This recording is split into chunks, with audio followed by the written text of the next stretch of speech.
The Merry Wives of Windsor. By William Shakespeare. Dramatis Personae. Sir John Falstaff. Fenton, a young gentleman. Shallow, a country justice. Slender, cousin to Shallow. Ford, a gentleman dwelling at Windsor. Page, a gentleman dwelling at Windsor. William Page, a boy, son to Page. Sir Hugh Evans. A Welsh parson. Dr. Caius, a French physician. Host of the Garter Inn. Bardolph, Pistol, Nym. Followers of Falstaff. Robin, page to Falstaff. Simple, servant to Slender. Rugby, servant to Dr. Caius. Mistress Ford. Mistress Page. Mistress and Page, her daughter, in love with Fenton. Mistress Quickly. Servant to Dr. Caius. Servants to Page, Ford, and Scene, Windsor and the neighborhood. How do you find this book? Any thoughts about the book or the author? Any suggestion for improvement? Please take a moment to share your thoughts in a comment. If you like it, share it with your friends who might enjoy it as well. Subscribe to keep in touch. Visit CompleteAudiobooks.com for more quality content. Act I. Scene I. Windsor. Before Page's house. Enter Justice Shallow, Slender, and Sir Hugh Evans. Shallow. Sir Hugh, persuade me not, I will make a Star Chamber matter of it.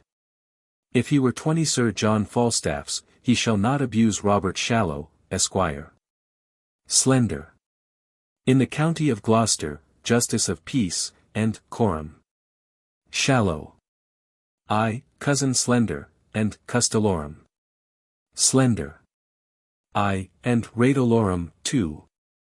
And a gentleman born, Master Parson, who writes himself Armigero, in any bill, warrant, quittance, or obligation, Armigero. Shallow. I, that I do, and have done any time these 300 years. Slender. All his successors, gone before him, hath done't, and all his ancestors, that come after him, they may give the dozen white Lucies in their coat. Shallow. It is an old coat. Evans. The dozen white louses do become an old coat well. It agrees well, passant, it is a familiar beast to man, and signifies love. Shallow. The loose is the fresh fish, the salt fish is an old coat. Slender. I may quarter, cuz. Shallow. You may, by marrying. Evans. It is marring indeed, if he quarter it. Shallow. Not a whit. Evans. Yes, Pyr lady. If he has a quarter of your coat, there is but 3 skirts for yourself, in my simple conjectures, but that is all one.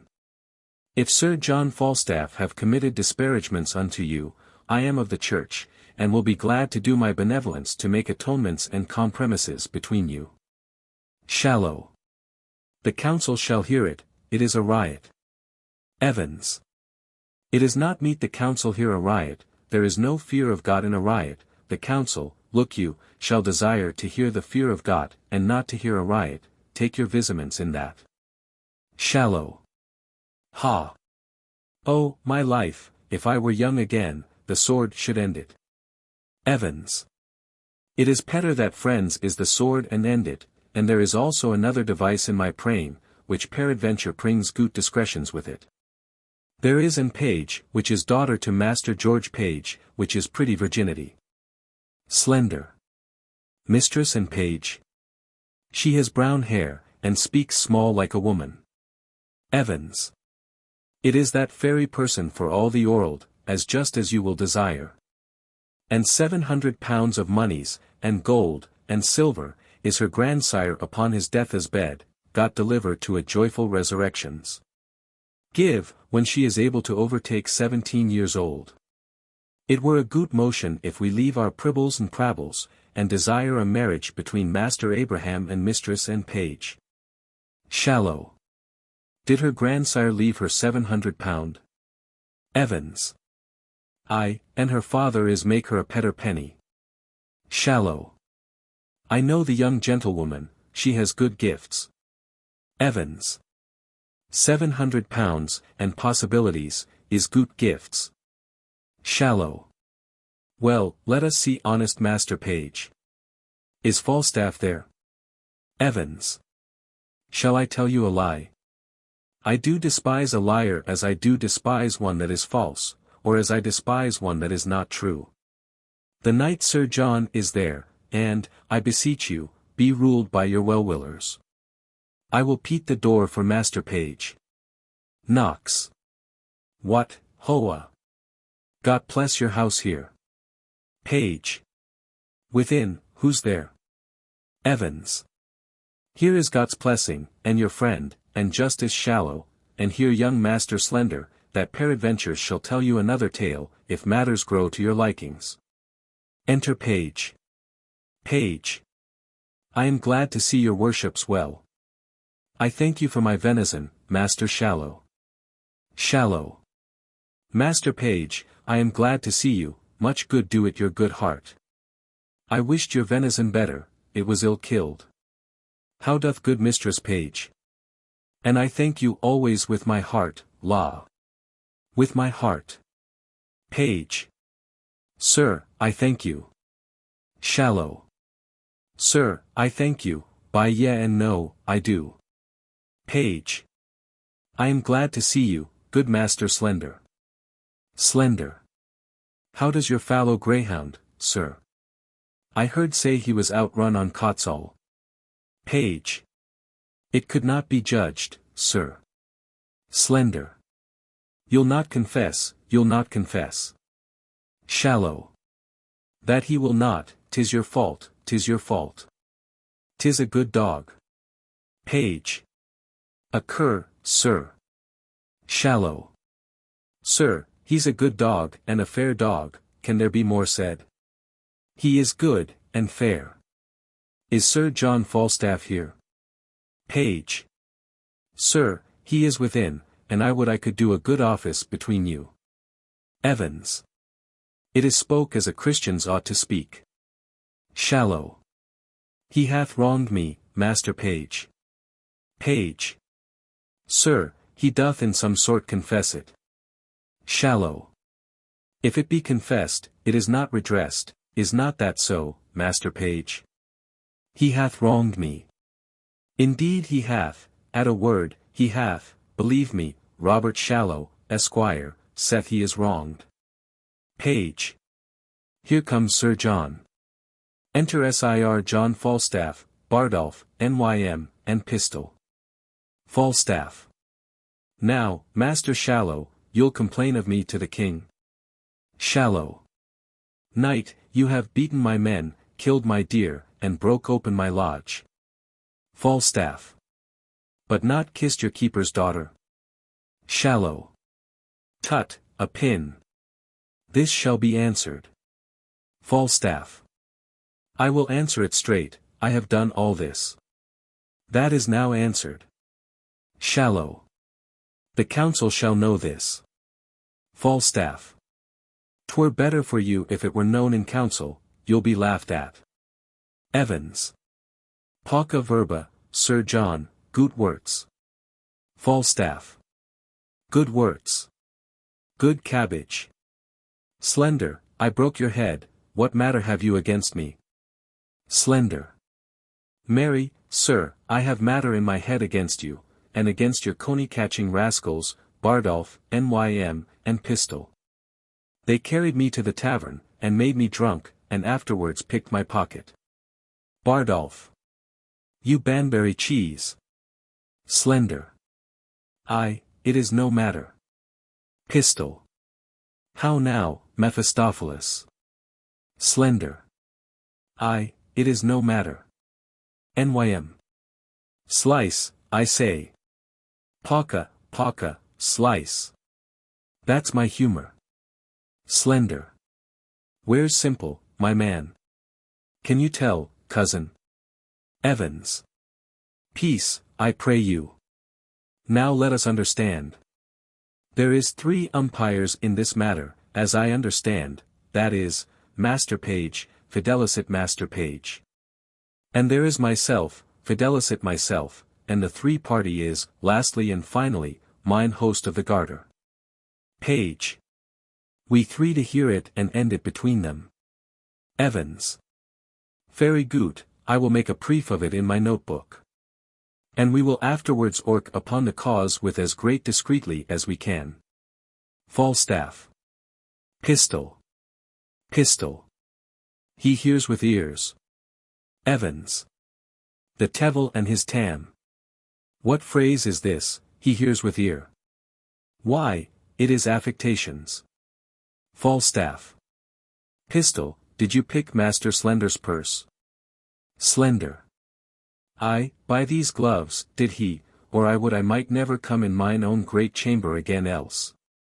Of 7 groats in mill sixpences, and 2 Edward shovelboards that cost me 2 shilling and 2 pence a piece of yed miller, by these gloves. Falstaff. Is this true, Pistol? Evans. No, it is false, if it is a pick purse. Pistol. Ha, thou mountain foreigner. Sir John and master mine. I combat challenge of this Latin bilbo. Word of denial in thy labras here. Word of denial. Froth and scum, thou least. Slender. By these gloves, then, 'twas he. Nym. Be avist, sir, and pass good humours, I will say, merry trap, with you, if you run the nut-hook's humour on me, that is the very note of it. Slender. By this hat, then, he in the red face had it. For though I cannot remember what I did when you made me drunk, yet I am not altogether an ass. Falstaff. What say you, Scarlet and John? Bardolph. Why, sir, for my part, I say the gentleman had drunk himself out of his 5 sentences. Evans. It is his 5 senses, fie, what the ignorance is. Bardolph. And being fap, sir, was, as they say, cashiered, and so conclusions passed the careers. Slender. Aye, you spake in Latin then too, but 'tis no matter. I'll ne'er be drunk whilst I live again, but in honest, civil, godly company, for this trick, if I be drunk, I'll be drunk with those that have the fear of God, and not with drunken knaves.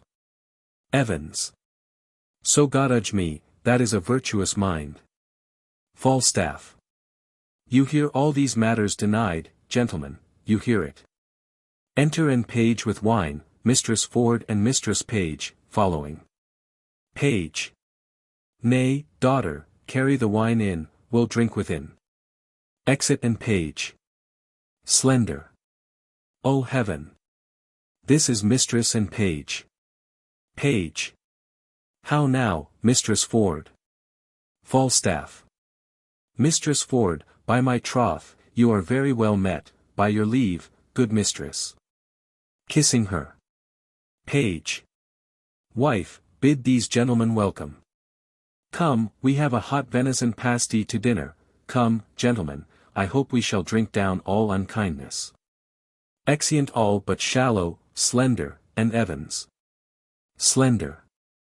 I had rather than 40 shillings I had my book of songs and sonnets here. Enter Simple. How, Simple? Where have you been? I must wait on myself, must I? You have not the book of riddles about you, have you? Simple. Book of riddles. Why, did you not lend it to Alice Shortcake upon Allhallowmas last, a fortnight afore Michaelmas? Shallow. Come, cuz, we stay for you. A word with you, cuz. Marry, this, cuz, there is, as 'twere, a tender, a kind of tender, made afar off by Sir Hugh here, do you understand me? Slender. Aye, sir, you shall find me reasonable, if it be so, I shall do that is reason. Shallow. Nay, but understand me. Slender. So I do, sir. Evans. Give ear to his motions, Master Slender, I will description the matter to you, if you pe capacity of it. Slender. Nay, I will do as my cousin Shallow says, I pray you pardon me. He's a justice of peace in his country, simple though I stand here. Evans. But that is not the question is concerning your marriage. Shallow. Aye, there's the point, sir. Evans. Marry is it, the very point of it, to Mistress Anne Page. Slender. Why, if it be so, I will marry her upon any reasonable demands. Evans. But can you affection the homon? Let us command to know that of your mouth or of your lips. For diverse philosophers hold that the lips is parcel of the mouth, therefore, precisely, can you carry your good will to the maid? Shallow. Cousin Abraham Slender, can you love her? Slender. I hope, sir, I will do as it shall become one that would do reason. Evans. Nay, God's lords and his ladies. You must speak positable, if you can carry her your desires towards her. Shallow. That you must. Will you, upon good dowry, marry her? Slender. I will do a greater thing than that upon your request, cousin, in any reason. Shallow. Nay, conceive me, sweet coz, what I do is to pleasure you, coz. Can you love the maid? Slender. I will marry her, sir, at your request, but if there be no great love in the beginning, yet heaven may decrease it upon better acquaintance, when we are married and have more occasion to know one another. I hope upon familiarity will grow more contempt. But if you say, marry her, I will marry her, that I am freely dissolved, and dissolutely. Evans. It is a fairy discretion answer. Save, the fall is in the ort, dissolutely, the ort is, according to our meaning, resolutely. His meaning is good. Shallow. I think my cousin meant well. Slender. Or else I would I might be hanged, law. Shallow. Here comes fair Mistress Anne. Re-enter Anne Page. Would I were young for your sake, Mistress Anne. Anne. The dinner is on the table, my father desires your worship's company. Shallow. I will wait on him, fair Mistress Anne. Evans. Odie's plessed will. I will not be absent at the grace. Exeunt Shallow and Evans. Anne. Wilt please your worship to come in, sir? Slender. No, I thank you, forsooth, heartily, I am very well. Anne. The dinner attends you, sir. Slender. I am not hungry, I thank you, forsooth. Go, sirrah, for all you are my man, go wait upon my cousin Shallow. Exit simple. A justice of peace sometime may be beholding to his friend for a man. I keep but 3 men and a boy yet, till my mother be dead. But what though? Yet I live like a poor gentleman born. Anne. I may not go in without your worship, they will not sit till you come. Slender. Faith, I'll eat nothing. I thank you as much as though I did. Anne. I pray you, sir, walk in. Slender. I had rather walk here, I thank you. I bruised my shin other day with playing at sword and dagger with a master of fence. 3 pennies for a dish of stewed prunes, and, by my troth, I cannot abide the smell of hot meat since. Why do your dogs bark so? Be there bears the town? Anne. I think there are, sir, I heard them talked of. Slender. I love the sport well. But I shall as soon quarrel at it as any man in England. You are afraid, if you see the bear loose, are you not? Anne. Indeed, sir. Slender. That's meat and drink to me now. I have seen Sackerson loose 20 times, and have taken him by the chain, but I warrant you, the women have so cried and shrieked at it that it passed, but women, indeed, cannot abide they are very ill-favored rough things. Re-enter Page. Page. Come, gentle Master Slender, come, we stay for you. Slender. I'll eat nothing, I thank you, Sir. Page. By cock and pie, you shall not choose, Sir. Come, come. Slender. Nay, pray you lead the way. Page. Come on, Sir. Slender. Mistress Anne, yourself shall go first. Anne. Not I, Sir, pray you keep on. Slender. Truly, I will not go first, truly, law. I will not do you that wrong. Anne. I pray you, Sir. Slender. I'll rather be unmannerly than troublesome. You do yourself wrong indeed, law. Exeunt. Scene 2. The same. Enter Sir Hugh Evans and Simple. Evans. Go your ways, and ask of Dr. Caius' house which is the way. And there dwells one mistress quickly, which is in the manner of his nurse, or his dry nurse, or his cook, or his laundry, his washer, and his wringer. Simple. Well, Sir. Evans. Nay, it is better yet. Give her this letter. For it is a man that altogether's acquaintance with Mistress Anne Page, and the letter is to desire and require her to solicit your master's desires to Mistress Anne Page. I pray you be gone, I will make an end of my dinner. There's pippins and cheese to come. Exeunt. Scene 3. A room in the Garter Inn. Enter Falstaff, host, Bardolph, Nym, Pistol, and Robin.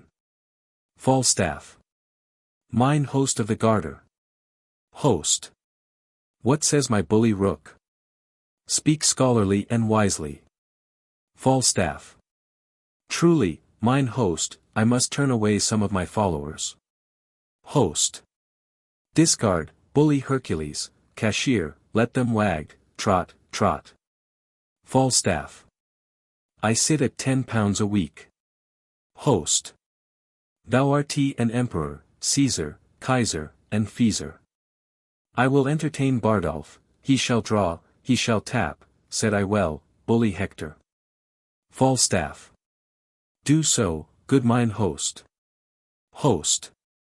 I have spoke, let him follow.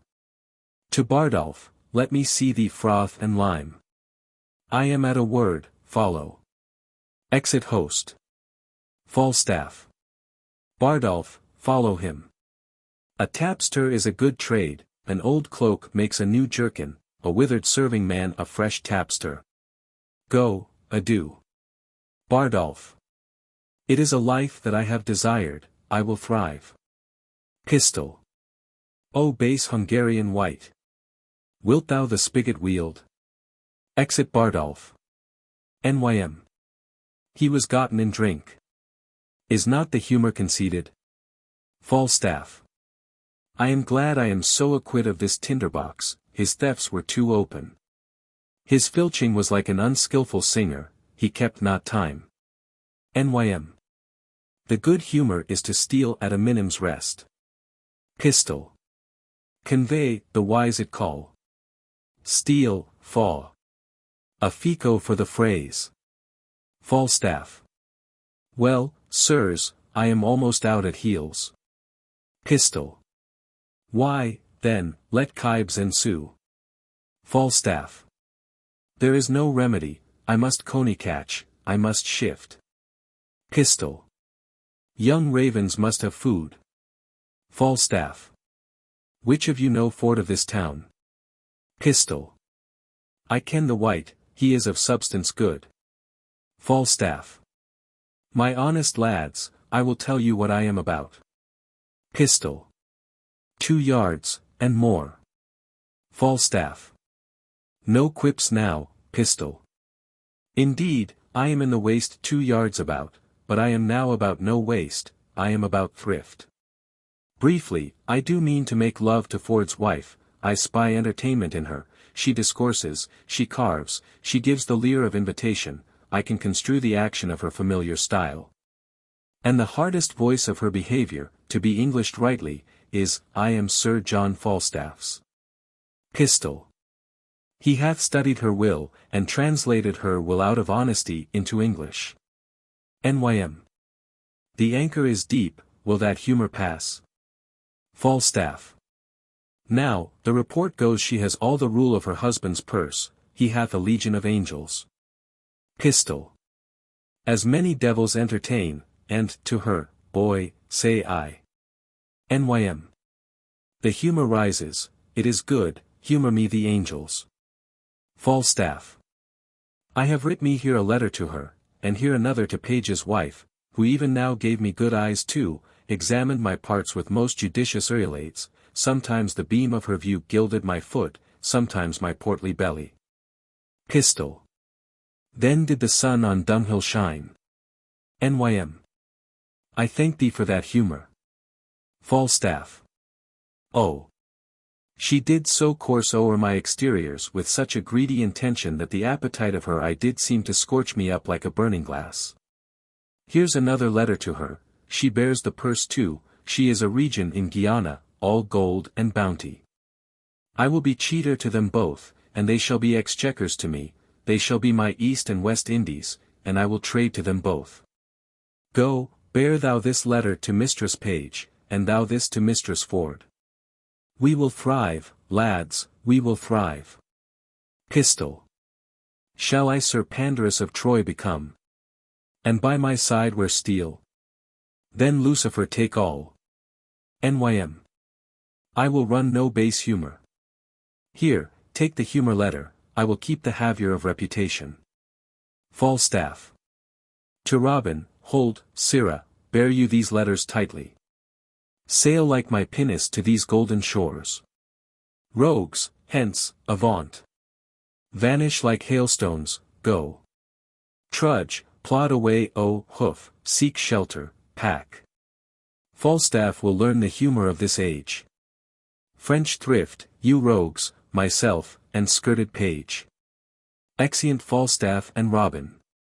Pistol. Let vultures gripe thy guts.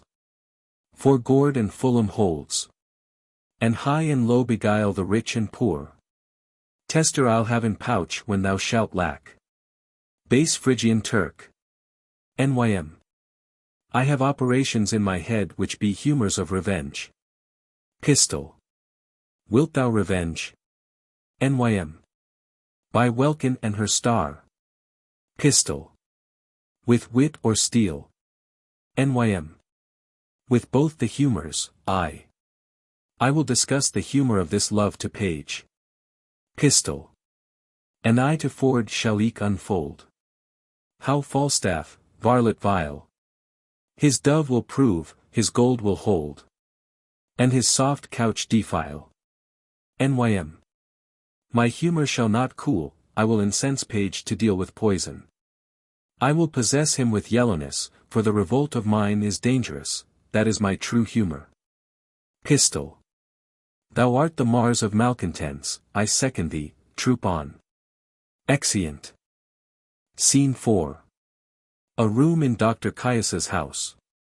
Enter Mistress quickly, and simple. Quickly. What, John Rugby? Enter Rugby. I pray thee go to the casement, and see if you can see my master, Master Dr. Caius, coming. If he do, faith, and find anybody in the house, here will be an old abusing of God's patience and the King's English. Rugby. I'll go watch. Quickly. Go, and we'll have a posset for it soon at night, in faith, at the latter end of a sea-coal fire. Exit Rugby. An honest, willing, kind fellow, as ever servant shall come in house withal. And, I warrant you, no telltale nor no breed bait. His worst fault is that he is given to prayer, he is something peevish that way, but nobody but has his fault, but let that pass. Peter Simple, you say your name is? Simple. I, for fault of a better. Quickly. And Master Slender's your master? Simple. I, forsooth. Quickly. Does he not wear a great round beard, like a glover's paring knife? Simple. No, forsooth. He hath but a little way face, with a little yellow beard, a cane-coloured beard. Quickly. A softly sprite man, is he not? Simple. Ay, forsooth, but he is as tall a man of his hands as any is between this and his head. He hath fought with a warrener. Quickly. How say you? Oh. I should remember him. Does he not hold up his head, as it were, and strut in his gait? Simple. Yes, indeed, does he. Quickly. Well, heaven send Anne Page no worse fortune. Tell Master Parson Evans I will do what I can for your master, and is a good girl, and I wish. Re-enter Rugby. Rugby. Out, alas. Here comes my master. Quickly. We shall all be shent. Run in here, good young man, go into this closet. Shut Simple in the closet. He will not stay long. What, John Rugby? John. What, John, I say. Go, John, go inquire for my master, I doubt he be not well that he comes not home. Exit Rugby. Sings. And down, down, and k. Enter Dr. Caius. Caius. That is you sing. I do not like the toys. Pray you, go and fetch me in my closet un boitin verde, a box, a green a box, do intend that I speak? A green a box. Quickly. Ay, forsooth, I'll fetch it you. Aside, I am glad he went not in himself, if he had found the young man, he would have been horn mad. Cus. Fay. Ma foi Illinois fate fort chaud. Je men vase a la cour, la grande affaire. Quickly. Is it this, sir? Cus. Oui. Mettez le mon pocket, dépêchez, quickly, vir is dat knave, Rugby. Quickly. What, John Rugby? John. Re-enter Rugby. Rugby. Here, sir. Cus. You are John Rugby, and you are Jack Rugby, come, take your rapier, and come after my heel to the court. Rugby. 'Tis ready, sir, here in the porch. Cus. By my trot, I tarry too long, odies me. Chui jably. Dear is some simples in my closet dat I will not for the varld I shall leave behind. Quickly. Aside, I me, he'll find the young man there, and be mad. Cus. Oh diable. That is in my closet. Villainy. Laron. Pulling Simple out. Rugby, my rapier.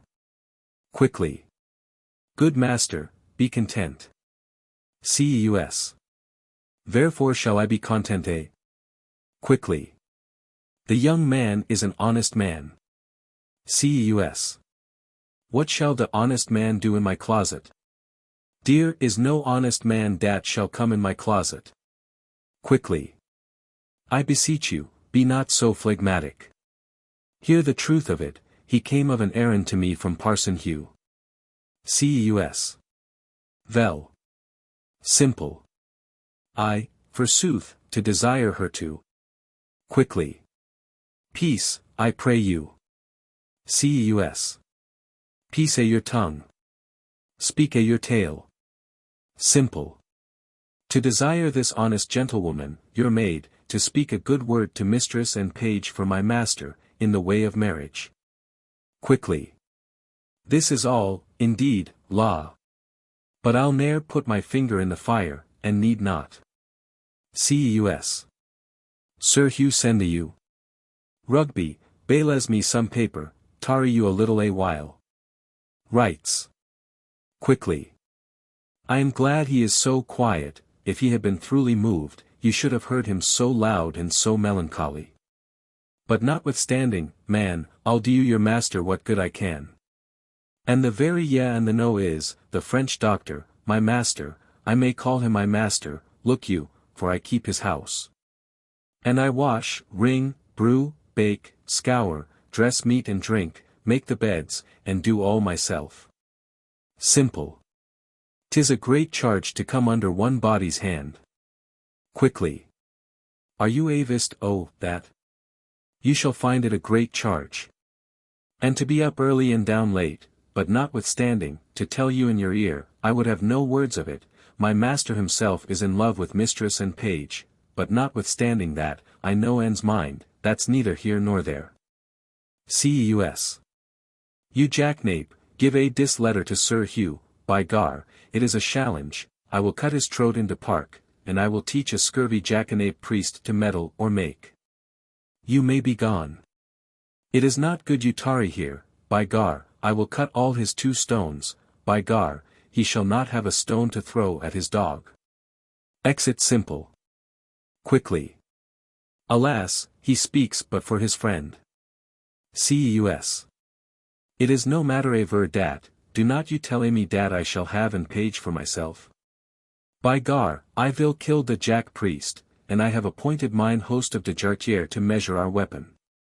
By gar, I will myself have Anne Page. Quickly.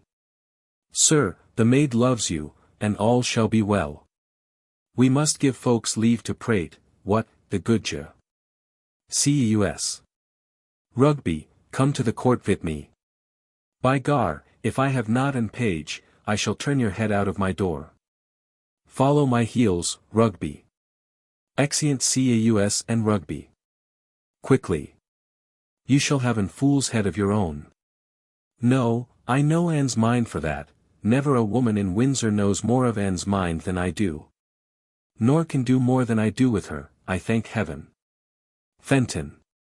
Within. Who's within there? Ho. Quickly. Who's there, I trow? Come near the house, I pray you. Enter Fenton. Fenton. How now, good woman? How dost thou? Quickly. The better, that it pleases your good worship to ask. Fenton. What news? How does pretty Mistress Anne? Quickly. In truth, sir, and she is pretty, and honest, and gentle, and one that is your friend, I can tell you that by the way. I praise heaven for it. Fenton. Shall I do any good, thinkest thou? Shall I not lose my suit? Quickly. Troth, sir, all is in his hands above, but notwithstanding, Master Fenton, I'll be sworn on a book she loves you. Have not your worship a wart above your eye? Fenton. Yes, marry, have I, what of that? Quickly. Well, thereby hangs a tale, good faith, it is such another Nan, but, I detest, an honest maid as ever broke bread. We had an hour's talk of that wart. I shall never laugh but in that maid's company, but, indeed, she is given too much to melancholy and musing. But for you, well, go to. Fenton. Well, I shall see her today. Hold, there's money for thee. Let me have thy voice in my behalf, if thou sayest her before me, commend me. Quickly. Will I? Faith, that we will, and I will tell your worship more of the wart the next time we have confidence, and of other wooers. Fenton. Well, farewell. I am in great haste now. Quickly. Farewell to your worship. Exit Fenton. Truly, an honest gentleman, but Anne loves him not, for I know Anne's mind as well as another does. Out upon what have I forgot? Exit. Act 2. Scene I. Before Page's house. Enter Mistress Page, with a letter. Mrs. Page. What? Have I scaped love letters in the holiday time of my beauty, and am I now a subject for them? Let me see. Ask me no reason why I love you. For though love use reason for his precision, he admits him not for his counselor. You are not young, no more am I, go to, then, there's sympathy, you are merry, so am I, ha. Ha. Then there's more sympathy, you love sack, and so do I. Would you desire better sympathy? Let it suffice thee, Mistress Page, at the least, if the love of soldier can suffice, that I love thee. I will not say, pity me, 'tis not a soldier-like phrase, but I say, love me. By me. Thine own true knight. By day or night. Or any kind of light. With all his might. For thee to fight. John Falstaff. What a Herod of Jewry is this! O wicked, wicked world! One that is well nigh worn to pieces with age to show himself a young gallant. What an unweighed behaviour hath this Flemish drunkard picked, with the devil's name, out of my conversation, that he dares in this manner assay me? Why, he hath not been thrice in my company. What should I say to him? I was then frugal of my mirth, heaven forgive me. Why, I'll exhibit a bill in the Parliament for the putting down of men. How shall I be revenged on him? For revenged I will be, as sure as his guts are made of puddings. Enter Mistress Ford. Mrs. Ford. Mistress Page. Trust me, I was going to your house. Mrs. Page. And, trust me, I was coming to you. You look very ill. Mrs. Ford. Nay, I'll ne'er believe that, I have to show to the contrary. Mrs. Page. Faith, but you do, in my mind. Mrs. Ford. Well, I do, then, yet, I say, I could show you to the contrary. Oh, Mistress Page. Give me some counsel. Mrs. Page. What's the matter, woman? Mrs. Ford. Oh woman, if it were not for one trifling respect, I could come to such honor. Mrs. Page. Hang the trifle, woman, take the honor. What is it? Dispense with trifles, what is it? Mrs. Ford.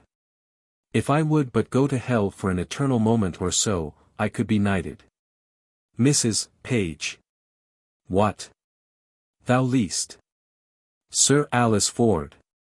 These knights will hack, and so thou shouldst not alter the article of thy gentry.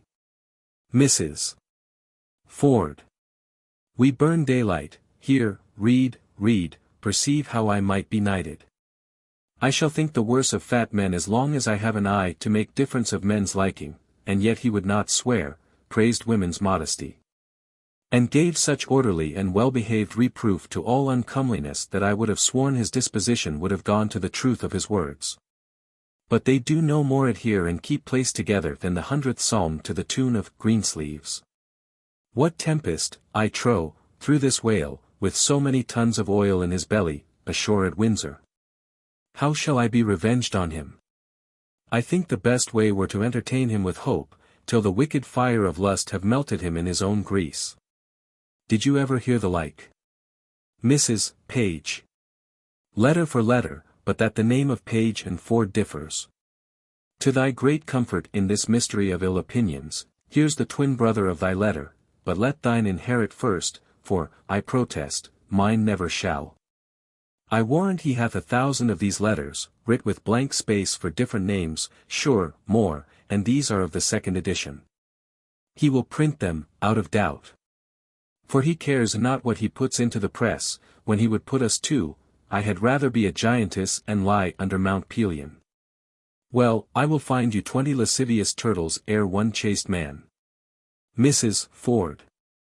Why, this is the very same. The very hand, the very words. What doth he think of us? Mrs. Page. Nay, I know not, it makes me almost ready to wrangle with mine own honesty. I'll entertain myself like one that I am not acquainted withal.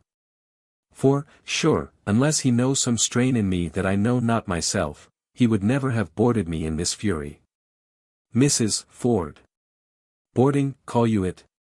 I'll be sure to keep him above deck. Mrs. Page.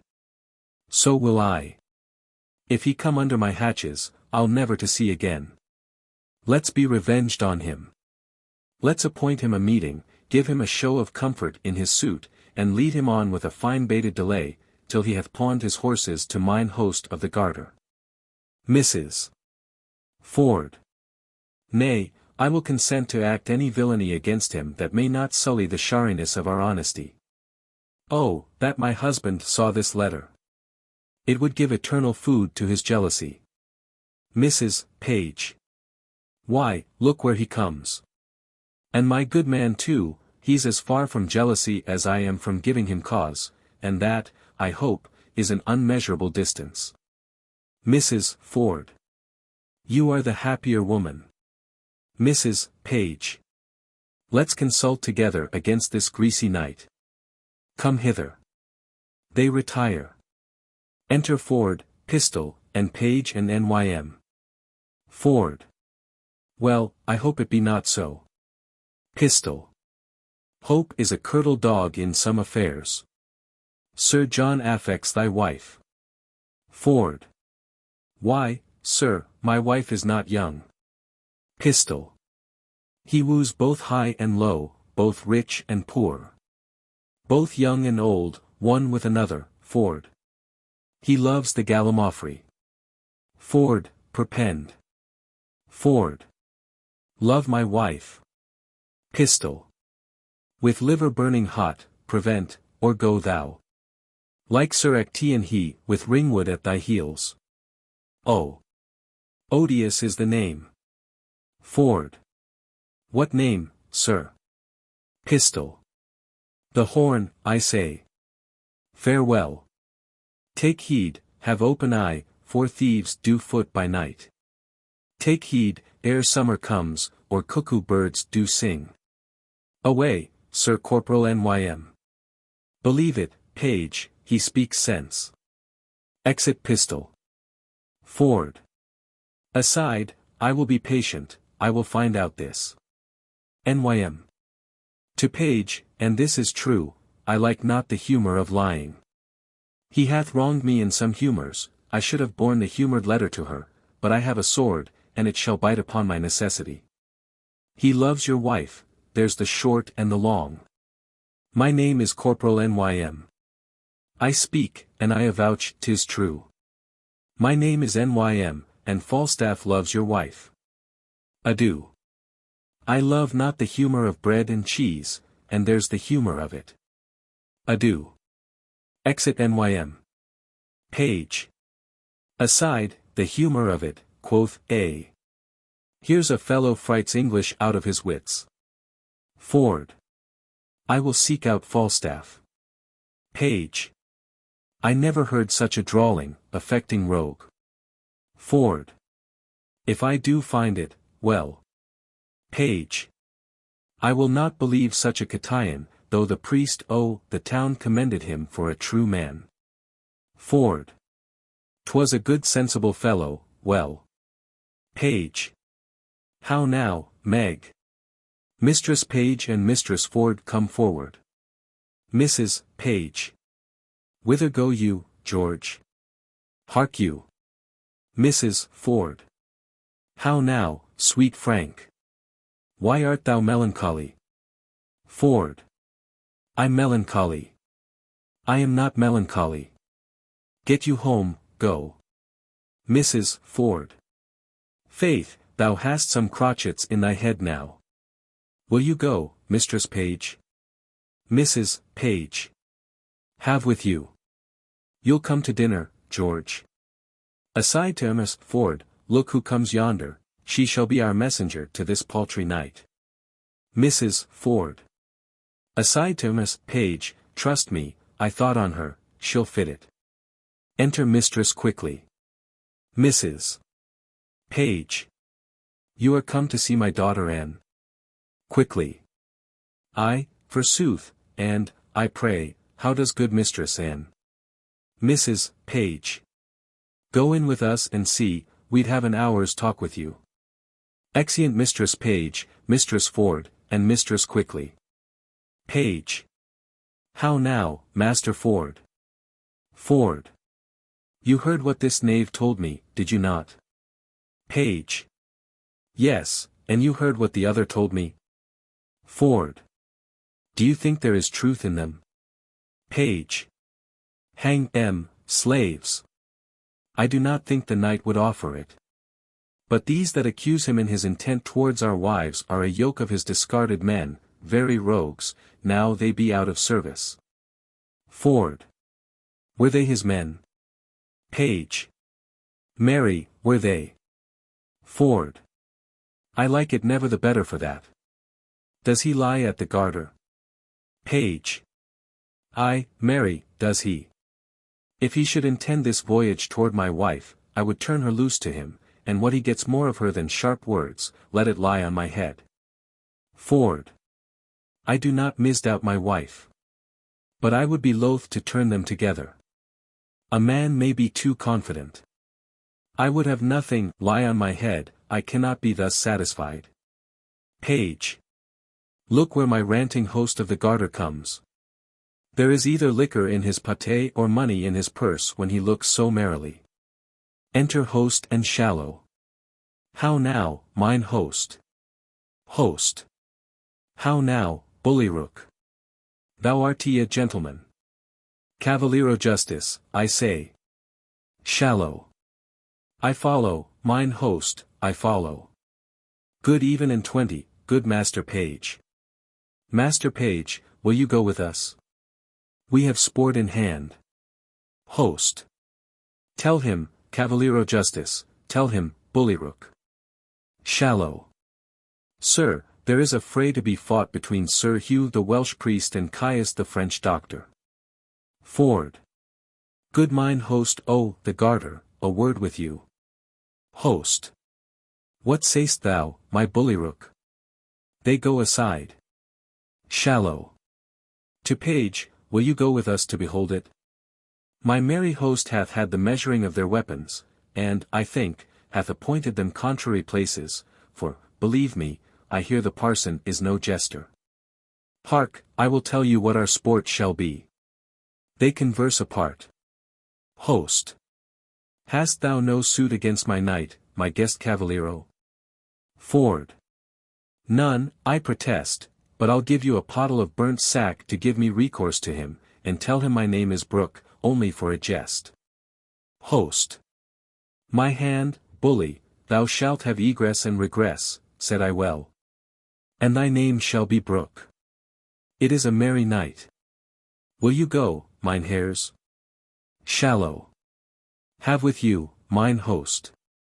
Page. I have heard the Frenchman hath good skill in his rapier. Shallow. Tut, sir. I could have told you more.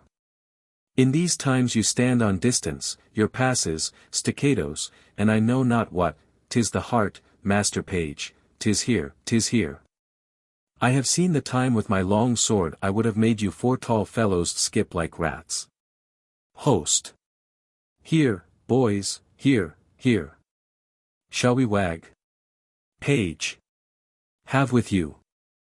I had rather hear them scold than fight. Exeunt host, Shallow, and Page. Ford. Though Page be a secure fool, and stands so firmly on his wife's frailty, yet I cannot put off my opinion so easily. She was in his company at Page's house, and what they made there I know not. Well, I will look further into T. And I have a disguise to sound Falstaff. If I find her honest, I lose not my labor, if she be otherwise, 'tis labor well bestowed. Exit.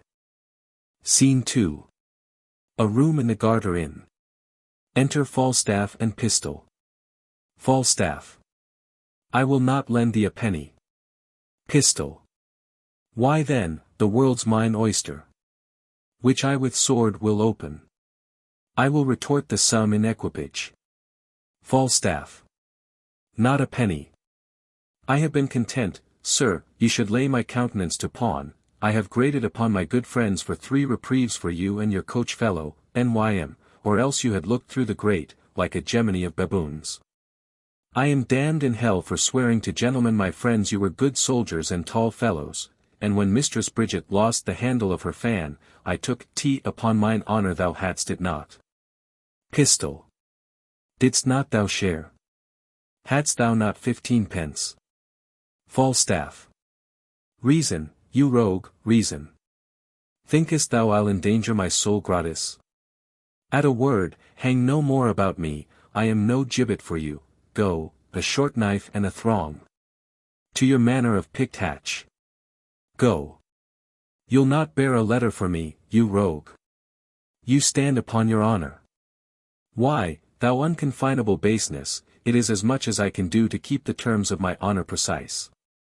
I myself sometimes, leaving the fear of God on the left hand, and hiding mine honor in my necessity, am fain to shuffle, to hedge, and to lurch. And yet you, rogue, will ensconce your rags, your catamountain looks, your red lattice phrases, and your bold beating oaths, under the shelter of your honor. You will not do it, you pistol. I do relent, what wouldst thou more of man? Enter Robin. Robin. Sir, here's a woman would speak with you. Falstaff. Let her approach. Enter mistress quickly. Quickly. Give your worship good morrow. Falstaff. Good morrow, good wife. Quickly. Not so, an't please your worship. Falstaff.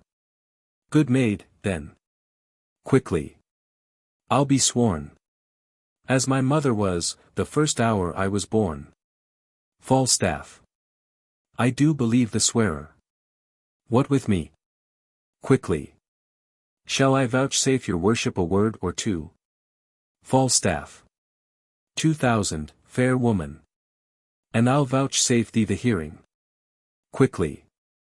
There is one Mistress Ford, sir, I pray, come a little nearer this ways, I myself dwell with Master Dr. Caius.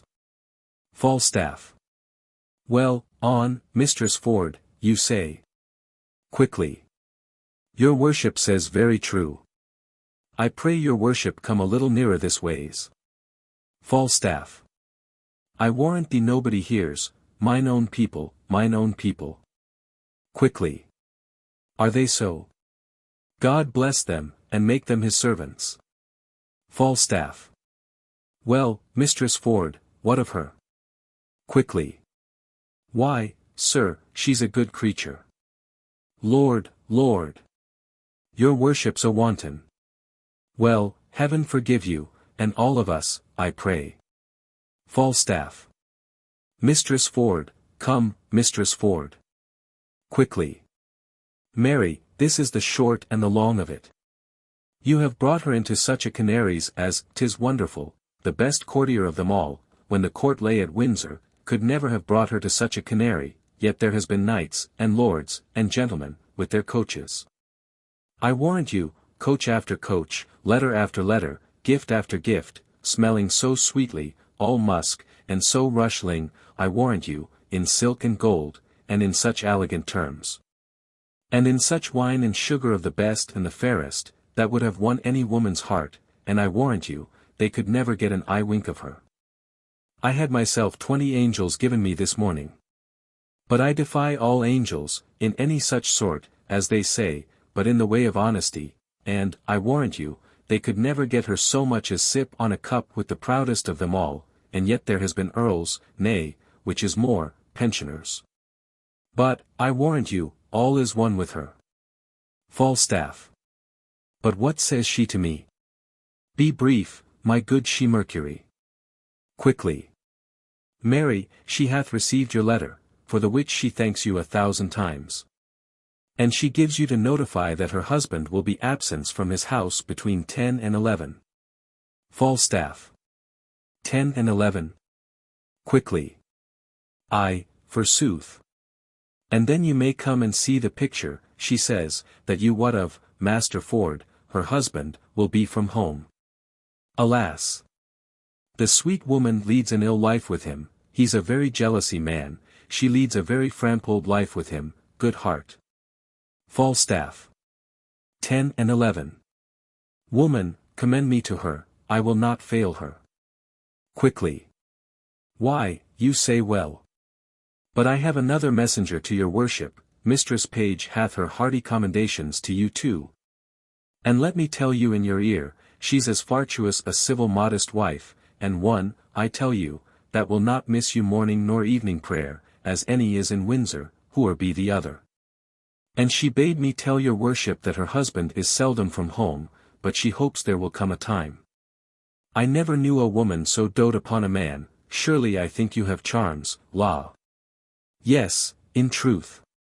Falstaff. Not I assure thee. Setting the attraction of my good parts aside, I have no other charms. Quickly. Blessing on your heart for T. Falstaff. But, I pray thee, tell me this, has Ford's wife and Page's wife acquainted each other how they love me? Quickly. That were a jest indeed. They have not so little grace, I hope, that were a trick indeed. But Mistress Page would desire you to send her your little page, of all loves, her husband has a marvellous infection to the little page. And, truly, Master Page is an honest man. Never a wife in Windsor leads a better life than she does, do what she will, say what she will, take all, pay all, go to bed when she list, rise when she list, all is as she will, and truly she deserves it. For if there be a kind woman in Windsor, she is one. You must send her your page, no remedy. Falstaff. Why, I will. Quickly. Nay, but do so then, and, look you, he may come and go between you both. And in any case have a nay word, that you may know one another's mind, and the boy never need to understand anything, for 'tis not good that children should know any wickedness. Old folks, you know, have discretion, as they say, and know the world. Falstaff. Fare thee well, commend me to them both. There's my purse, I am yet thy debtor. Boy, go along with this woman. Exeunt Mistress quickly and Robin. This news distracts me. Pistol. This punk is one of Cupid's carriers. Clap on more sails, pursue, up with your fights. Give fire, she is my prize, or ocean whelm them all. Exit Pistol. Falstaff. Say'st thou so, old Jack? Go thy ways, I'll make more of thy old body than I have done. Will they yet look after thee? Wilt thou, after the expense of so much money, be now a gainer? Good body, I thank thee. Let them say, 'tis grossly done, so it be fairly done, no matter. Enter Bardolph, with a cup of sack. Bardolph. Sir John, there's one Master Brook below would fain speak with you and be acquainted with you, and hath sent your worship a morning's draught of sack. Falstaff. Brook is his name. Bardolph. Aye, sir. Falstaff. Call him in. Exit Bardolph. Such brooks are welcome to me, that o'erflow such liquor. Ah, ha. Mistress Ford and Mistress Page, have I encompassed you? Go to, via. Re-enter Bardolph, with Ford disguised. Ford. Bless you, sir. Falstaff. And you, sir. Would you speak with me? Ford. I make bold to press with so little preparation upon you. Falstaff. You're welcome. What's your will? Give us leave, drawer. Exit Bardolph. Ford. Sir, I am a gentleman that have spent much, my name is Brook. Falstaff. Good Master Brook, I desire more acquaintance of you. Ford. Good Sir John, I sue for yours, not to charge you. For I must let you understand I think myself in better plight for a lender than you are, the which hath something emboldened me to this unseasoned intrusion, for they say, if money go before, all ways do lie open. Falstaff. Money is a good soldier, sir, and will on. Ford. Troth, and I have a bag of money here troubles me, if you will help to bear it, Sir John, take all, or half, for easing me of the carriage. Falstaff. Sir, I know not how I may deserve to be your porter. Ford. I will tell you, sir, if you will give me the hearing. Falstaff. Speak, good Master Brook, I shall be glad to be your servant. Ford. Sir, I hear you are a scholar, I will be brief with you, and you have been a man long known to me, though I had never so good means, as desire, to make myself acquainted with you. I shall discover a thing to you, wherein I must very much lay open mine own imperfection. But, good Sir John, as you have one eye upon my follies, as you hear them unfolded, turn another into the register of your own, that I may pass with a reproof the easier, sith you yourself know how easy is it to be such an offender. Falstaff. Very well, sir, proceed. Ford. There is a gentlewoman in this town, her husband's name is Ford. Falstaff. Well, sir. Ford. I have long loved her, and, I protest to you, bestowed much on her, followed her with a doting observance. Engrossed opportunities to meet her, feed every slight occasion that could but niggardly give me sight of her, not only bought many presents to give her, but have given largely to many to know what she would have given. Briefly, I have pursued her as love hath pursued me, which hath been on the wing of all occasions. But whatsoever I have merited, either in my mind or in my meed, I am sure, I have received none, unless experience be a jewel that I have purchased at an infinite rate, and that hath taught me to say this. Love like a shadow flies when substance love pursues. Pursuing that flies, and flying what pursues. Falstaff. Have you received no promise of satisfaction at her hands? Ford. Never. Falstaff. Have you importuned her to such a purpose? Ford. Never. Falstaff. Of what quality was your love, then? Ford. Like a fair house built on another man's ground, so that I have lost my edifice by mistaking the place where I erected it. Falstaff. To what purpose have you unfolded this to me? Ford.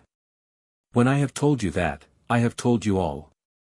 Some say that though she appear honest to me, yet in other places she enlargeth her mirth so far that there is shrewd construction made of her. Now, Sir John, here is the heart of my purpose. You are a gentleman of excellent breeding, admirable discourse, of great admittance, authentic in your place and person, generally allowed for your many warlike, courtlike, and learned preparations. Falstaff. Oh, sir. Ford. Believe it, for you know it. There is money, spend it, spend more, spend all I have.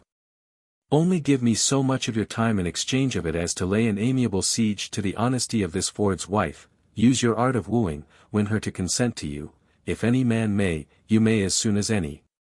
Falstaff. Would it apply well to the vehemency of your affection, that I should win what you would enjoy? Methinks you prescribe to yourself very preposterously. Ford. Oh, understand my drift. She dwells so securely on the excellency of her honor that the folly of my soul dares not present itself, she is too bright to be looked against. Now, could I come to her with any detection in my hand, my desires had instance and argument to commend themselves.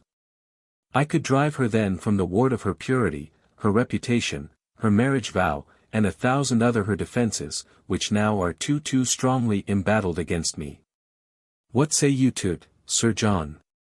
Falstaff.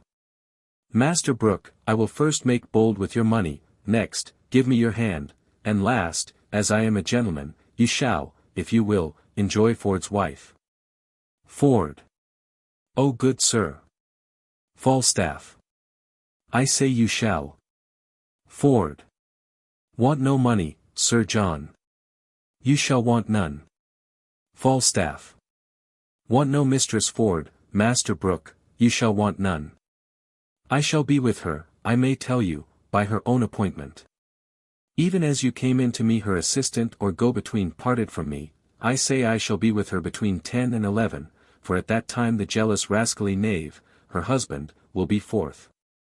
Come you to me at night, you shall know how I speed. Ford. I am blessed in your acquaintance. Do you know Ford, sir? Falstaff. Hang him, poor cuckoldly knave. I know him not, yet I wrong him to call him poor, they say the jealous wittly knave hath masses of money. For the which his wife seems to me well favoured. I will use her as the key of the cuckoldly rogue's coffer, and there's my harvest home. Ford. I would you knew Ford, sir, that you might avoid him if you saw him. Falstaff.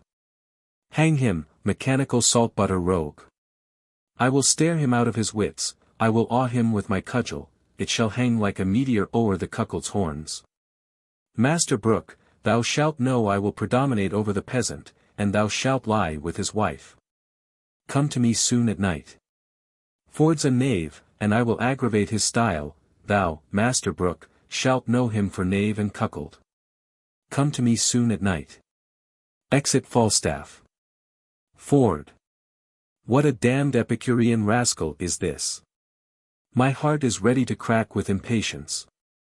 Who says this is improvident jealousy? My wife hath sent to him, the hour is fixed, the match is made. Would any man have thought this? See the hell of having a false woman. My bed shall be abused, my coffers ransacked, my reputation gnawn at. And I shall not only receive this villainous wrong, but stand under the adoption of abominable terms, and by him that does me this wrong. Terms. Names. A Mammon sounds well, Lucifer, well, Barbazon, well. Yet they are devil's additions, the names of fiends. But cuckold. Whittle. Cuckold. The devil himself hath not such a name.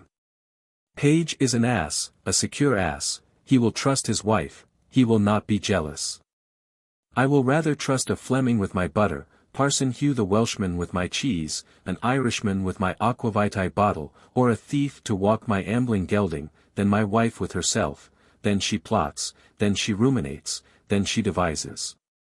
And what they think in their hearts they may effect, they will break their hearts but they will effect. God be praised for my jealousy. 11 o'clock the hour. I will prevent this, detect my wife, be revenged on Falstaff, and laugh at Page. I will about it, better 3 hours too soon than a minute too late. Fie, fie, fie. Cuckold. Cuckold. Cuckold. Exit. Scene 3. A field near Windsor. Enter Caius and Rugby. Caius. Jack Rugby. Rugby. Sir. Caius. That is the clock, Jack. Rugby. 'Tis past the hour, sir, that Sir Hugh promised to meet. Caius. By gar, he has saved his soul, that he is no come.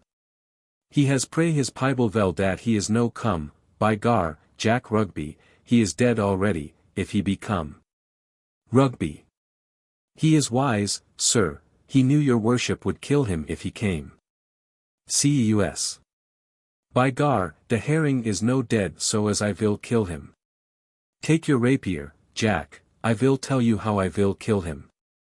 Rugby. Alas, sir, I cannot fence. Caius.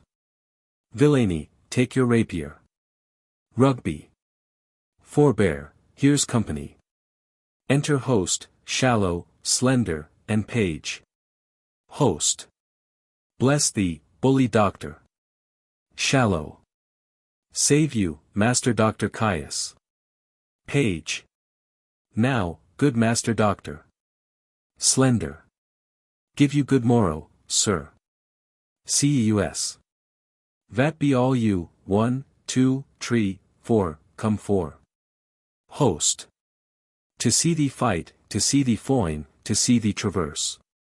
To see thee here, to see thee there, to see thee pass thy punto, thy stock, thy reverse, thy distance, thy montant. Is he dead, my Ethiopian? Is he dead, my Francisco? Ha, bully! What says my Aesculapius? My Galen? My heart of elder? Ha! Is he dead, bully stale? Is he dead? Caius. By gar, he is the coward Jack priest of the world, he is not show his face. Host. Thou art a Castilian king urinal. Hector of Greece, my boy. Caius. I pray you, bear witness that me have stay 6 or 7, 2, 3 hours for him, and he is no come. Shallow. He is the wiser man, Master Doctor, he is a curer of souls, and you a curer of bodies. If you should fight, you go against the hair of your professions. Is it not true, Master Page? Page. Master Shallow, you have yourself been a great fighter, though now a man of peace. Shallow. Bodykins, Master Page, though I now be old, and of the peace, if I see a sword out, my finger itches to make one. Though we are justices, and doctors, and churchmen, Master Page, we have some salt of our youth in us. We are the sons of women, Master Page. Page. 'Tis true, Master Shallow. Shallow. It will be found so, Master Page. Master Dr. Caius, I come to fetch you home. I am sworn of the peace. You have showed yourself a wise physician, and Sir Hugh hath shown himself a wise and patient churchman. You must go with me, Master Doctor. Host. Pardon, guest justice. A word, Monsieur Mockwater. Cus. Mockfodder. That is dat. Host. Mockwater, in our English tongue, is valor, bully. Cus. By gar, then I have as much mockvader as the Englishman. Scurvy jackdog priest. By gar, me vil cut his ears. Host. He will clapper claw thee tightly, bully. Cus. Clapper to claw. That is dat. Host. That is, he will make thee amends. Cus. By gar, me do look he shall clapper to claw me, for, by gar, me vil have it. Host. And I will provoke him to't, or let him wag. Cus. Me thank you for dat. Host. And, moreover, bully, but first, Master Guest, and Master Page, and eke Cavaliero Slender, go you through the town to Frogmore. Aside to them. Page. Sir Hugh is there, is he? Host. He is there, see what humor he is in. And I will bring the doctor about by the fields. Will it do well? Shallow. We will do it. Page, Shallow, and Slender. Adieu, good Master Doctor. Exeunt Page, Shallow, and Slender. Cus. By gar, me vil kill the priest. For he speak for a jackanape to an Page. Host. Let him die. Sheath thy impatience, throw cold water on thy collar, go about the fields with me through Frogmore, I will bring thee where Mistress Anne Page is, at a farmhouse a feasting. And thou shalt woo her. Cried I aim. Said I well. Cus. By gar, me thank you for dat, by gar, I love you, and I shall procure you de good guest, de earl, de knight, de lords, de gentlemen, my patience. Host. For the which I will be thy adversary toward and Page, said I well. Cus. By gar, 'tis good, vel said. Host. Let us wag, then. Cus. Come at my heels, Jack Rugby. Exeunt. Act 3. Scene I. A field near Frogmore. Enter Sir Hugh Evans and Simple. Evans. I pray you now, good Master Slender serving man, and friend Simple by your name, which way have you looked for Master Caius, that calls himself Doctor of Physic? Simple. Marry, sir, the Pity Ward, the Park Ward, every way, Old Windsor way, and every way but the town way. Evans. I most vehemently desire you will also look that way. Simple. I will, sir. Exit Simple. Evans. Bless my soul, how full of choler's I am, and trembling of mind. I shall be glad if he have deceived me. How melancholy's I am. I will nog his urinals about his knave's costard when I have good opportunities for the orc, bless my soul. Sings. To shallow rivers, to whose falls melodious birds sings madrigals. There will we make our beds of roses, and 1,000 fragrant posies. To shallow. Mercy on me. I have a great dispositions to cry. Sings. Melodious birds sing madrigals. When as I sat in pavilion, and 1,000 vagrom posies. To shallow. Re-enter Simple. Simple. Yonder he is, coming this way, Sir Hugh Evans. He's welcome. Sings. To shallow rivers, to whose falls Heaven prosper the right. What weapons is he? Simple. No weapons, sir. There comes my master, Master Shallow, and another gentleman, from Frogmore, over the stile, this way. Evans. Pray you give me my gown, or else keep it in your arms. Reads in a book. Enter Page, Shallow, and Slender. Shallow. How now, Master Parson? Good morrow, good Sir Hugh. Keep a gamester from the dice, and a good student from his book, and it is wonderful. Slender. Aside, ah, sweet and Page. Page.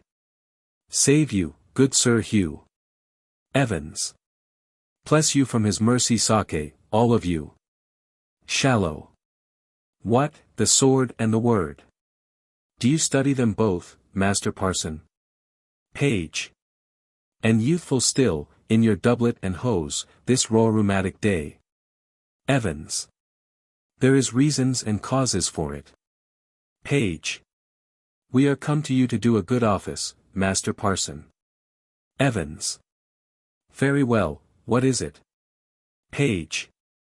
Yonder is a most reverend gentleman, who, belike having received wrong by some person, is at most odds with his own gravity and patience that ever you saw. Shallow. I have lived 80 years and upward. I never heard a man of his place, gravity, and learning, so wide of his own respect. Evans. What is he? Page. I think you know him, Master Dr. Caius, the renowned French physician. Evans. God's will and his passion of my heart. I had as lief you would tell me of a mess of porridge. Page. Why? Evans. He has no more knowledge in Hippocrates and Galen, and he is a knave besides, a cowardly knave as you would desires to be acquainted withal. Page. I warrant you, he's the man should fight with him. Slender. Aside, oh, sweet and Page. Shallow. It appears so, by his weapons. Keep them asunder, here comes Dr. Caius. Enter host, Caius, and Rugby. Page. Nay, good Master Parson, keep in your weapon. Shallow. So do you, good Master Doctor. Host. Disarm them, and let them question, let them keep their limbs whole and hack our English. Caius. I pray you, let Amy speak a word with your ear, therefore will you not meet Amy?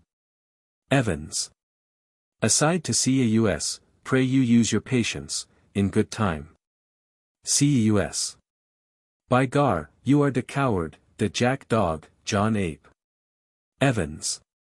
Aside to Caius, pray you, let us not be laughingstocks to other men's humours, I desire you in friendship, and I will one way or other make you amends.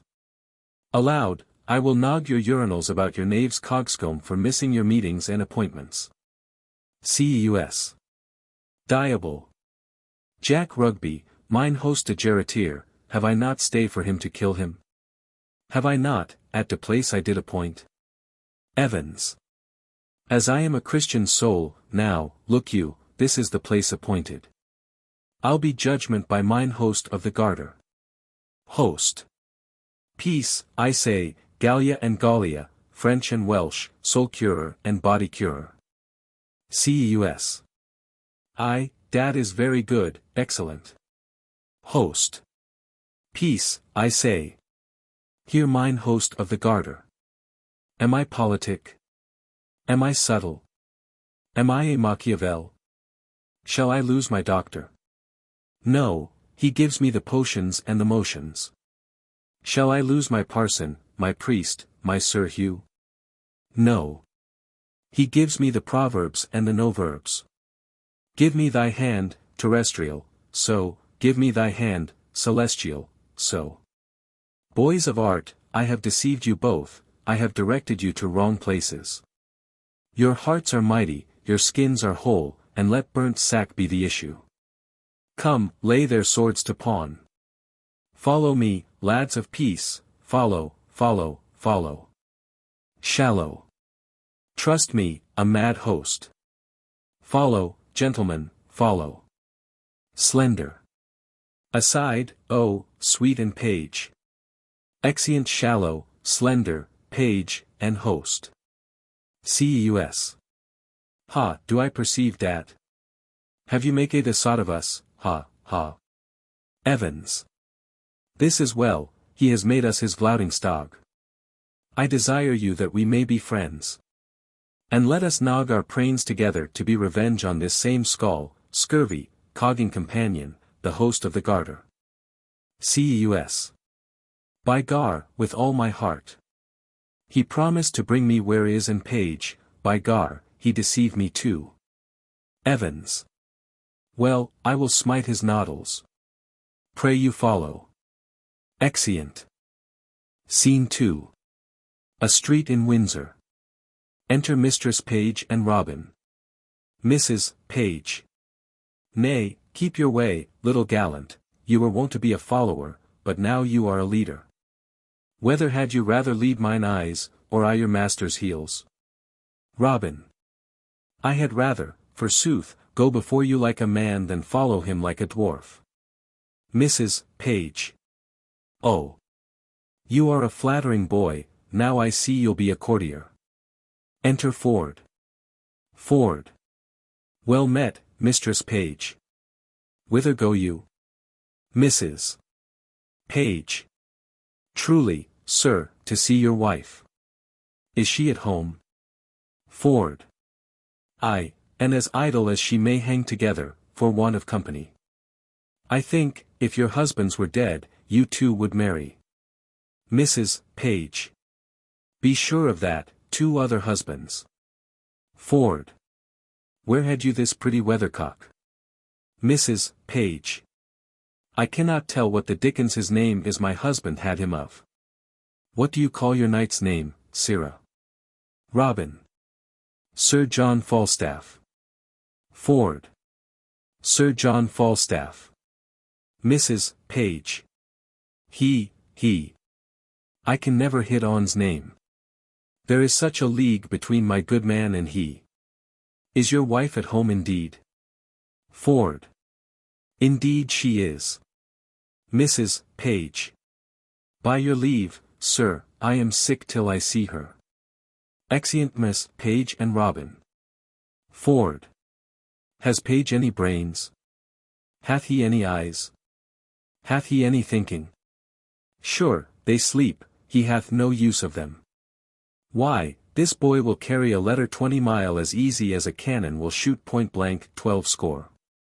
He pieces out his wife's inclination. He gives her folly motion and advantage, and now she's going to my wife, and Falstaff's boy with her. A man may hear this shower sing in the wind, and Falstaff's boy with her. Good plots. They are laid. And our revolted wives share damnation together. Well, I will take him, then torture my wife, pluck the borrowed veil of modesty from the so seeming Mistress Page, divulge Page himself for a secure and wilful Acteon. And to these violent proceedings all my neighbors shall cry aim. Clock strikes. The clock gives me my cue, and my assurance bids me search, there I shall find Falstaff. I shall be rather praised for this than mocked. For it is as positive as the earth is firm that Falstaff is there. I will go. Enter Page, Shallow, Slender, Host, Sir Hugh Evans, Cus, and Rugby. Shallow, Page, and Well met, Master Ford. Ford. Trust me, a good knot. I have good cheer at home, and I pray you all go with me. Shallow. I must excuse myself, Master Ford. Slender. And so must I, sir, we have appointed to dine with Mistress Anne, and I would not break with her for more money than I'll speak of. Shallow. We have lingered about a match between Anne Page and my cousin Slender, and this day we shall have our answer. Slender.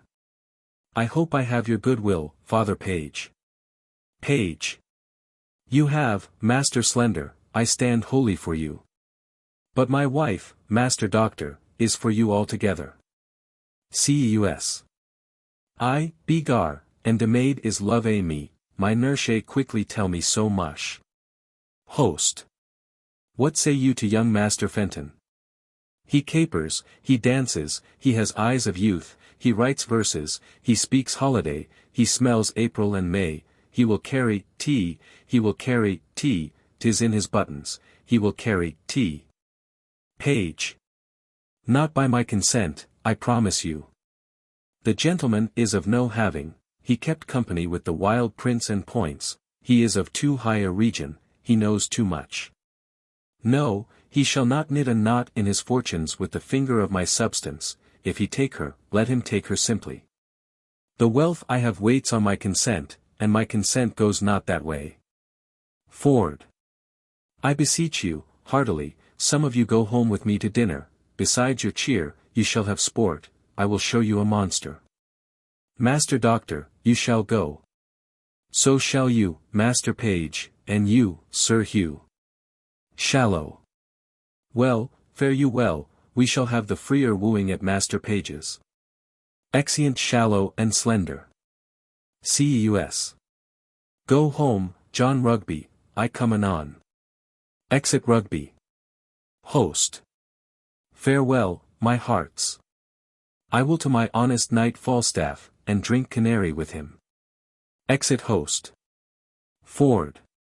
Aside, I think I shall drink in pipewine first with him. I'll make him dance. Will you go, gentles? All. Have with you to see this monster. Exeunt. Scene 3. A room in Ford's house. Enter Mistress Ford and Mistress Page. Mrs. Ford. What, John? What, Robert? Mrs. Page. Quickly, quickly, is the buck-basket. Mrs. Ford. I warrant. What, Robin, I say.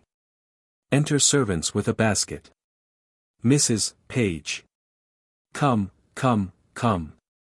Mrs. Ford. Here, set it down. Mrs. Page. Give your men the charge, we must be brief. Mrs. Ford. Mary, as I told you before, John and Robert, be ready here hard by in the brewhouse. And when I suddenly call you, come forth, and, without any pause or staggering, take this basket on your shoulders, that done, trudge with it in all haste, and carry it among the Whitsters in Datchet Mead. And there empty it in the muddy ditch close by the Thames side. Mrs. Page. You will do it? Mrs. Ford. I have told them over and over, they lack no direction. Be gone, and come when you are called. Exeunt servants. Mrs. Page. Here comes little Robin. Enter Robin. Mrs. Ford.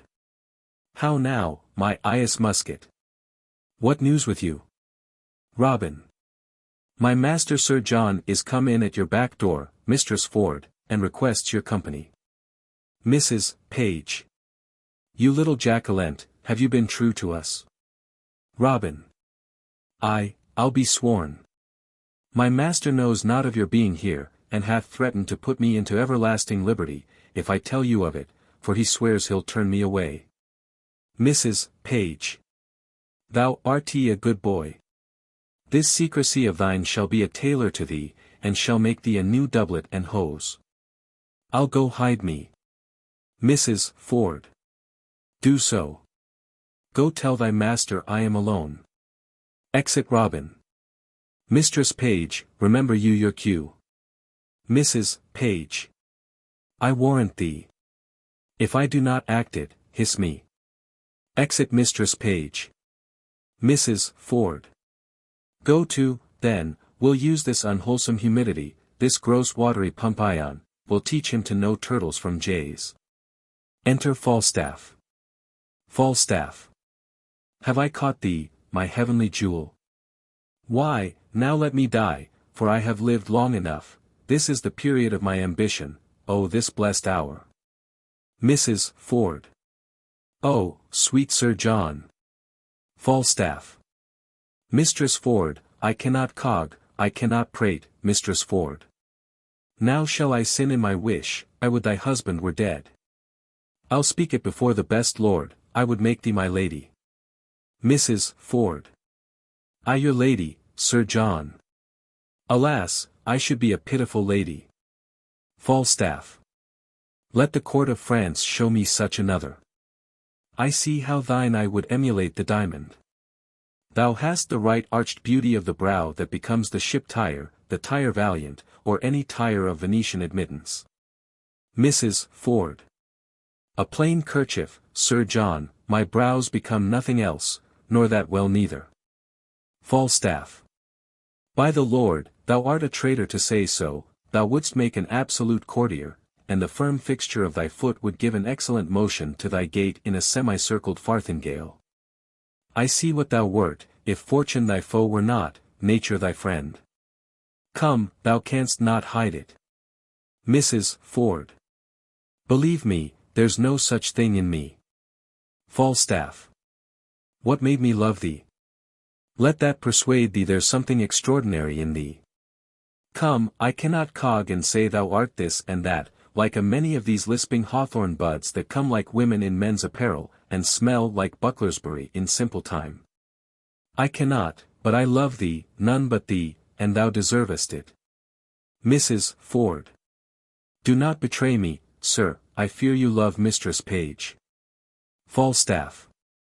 Thou mightst as well say I love to walk by the counter gate, which is as hateful to me as the reek of a lime kiln. Mrs. Ford. Well, heaven knows how I love you, and you shall one day find it. Falstaff. Keep in that mind, I'll deserve it. Mrs. Ford. Nay, I must tell you, so you do, or else I could not be in that mind. Robin. Within, Mistress Ford. Mistress Ford. Here's Mistress Page at the door, sweating and blowing and looking wildly, and would need speak with you presently. Falstaff. She shall not see me, I will ensconce me behind the arras. Mrs. Ford. Pray you, do so, she's a very tattling woman.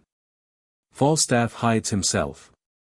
Re-enter Mistress Page and Robin. What's the matter? How now? Mrs. Page. Oh Mistress Ford, what have you done? You're shamed, you are overthrown, you are undone forever. Mrs. Ford. What's the matter, good Mistress Page? Mrs. Page. Oh well-a-day, Mistress Ford. Having an honest man to your husband, to give him such cause of suspicion. Mrs. Ford. What cause of suspicion? Mrs. Page. What cause of suspicion? Out upon you. How am I mistook in you? Mrs. Ford. Why, alas, what's the matter? Mrs. Page. Your husband's coming hither, woman, with all the officers in Windsor, to search for a gentleman that he says is here now in the house, by your consent, to take an ill advantage of his absence, you are undone. Mrs. Ford. Aside, speak louder. 'Tis not so, I hope. Mrs. Page. Pray heaven it be not so that you have such a man here. But, 'tis most certain your husband's coming, with half Windsor at his heels, to search for such a one. I come before to tell you. If you know yourself clear, why, I am glad of it, but if you have a friend here, convey him out. Be not amazed, call all your senses to you, defend your reputation, or bid farewell to your good life forever. Mrs. Ford. What shall I do? There is a gentleman, my dear friend, and I fear not mine own shame as much as his peril, I had rather than £1,000 he were out of the house. Mrs. Page. For shame. Never stand, you had rather, and, you had rather, your husband's here at hand, bethink you of some conveyance, in the house you cannot hide him. Oh, how have you deceived me? Look, here is a basket. If he be of any reasonable stature, he may creep in here, and throw foul linen upon him, as if it were going to bucking, or, it is whiting time, send him by your 2 men to Datchetmead. Mrs. Ford. He's too big to go in there. What shall I do? Falstaff. Coming forward, let me see, let me see, Oh, let me see, I'll in, follow your friend's counsel, I'll in. Mrs. Page. What, Sir John Falstaff? Are these your letters, knight? Falstaff. I love thee and none but thee. Help me away, let me creep in here. I'll never. He gets into the basket, they cover him with foul linen. Mrs. Page. Help to cover your master, boy. Call your men, Mistress Ford. You dissembling knight. Mrs. Ford. What, John? Robert. John. Exit Robin. Re-enter servants. Go, take up these clothes here, quickly, where's the cowlstaff? Look how you drumble. Carry them to the laundress in Datchetmead, quickly, come. Enter Ford, Page, Caius, and Sir Hugh Evans. Ford. Pray you come near. If I suspect without cause, why then make sport at me, then let me be your jest, I deserve it. How now, whither bear you this? Servant.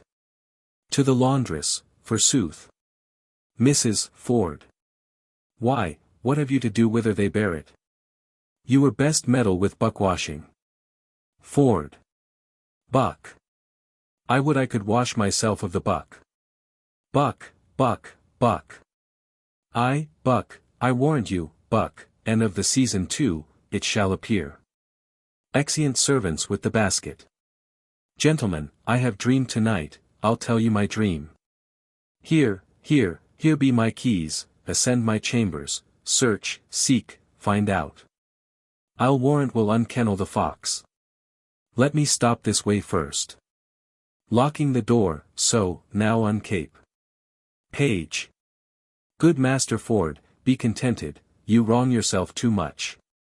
Ford. True, Master Page. Up, gentlemen, you shall see sport anon, follow me, gentlemen. Exit Ford. Evans.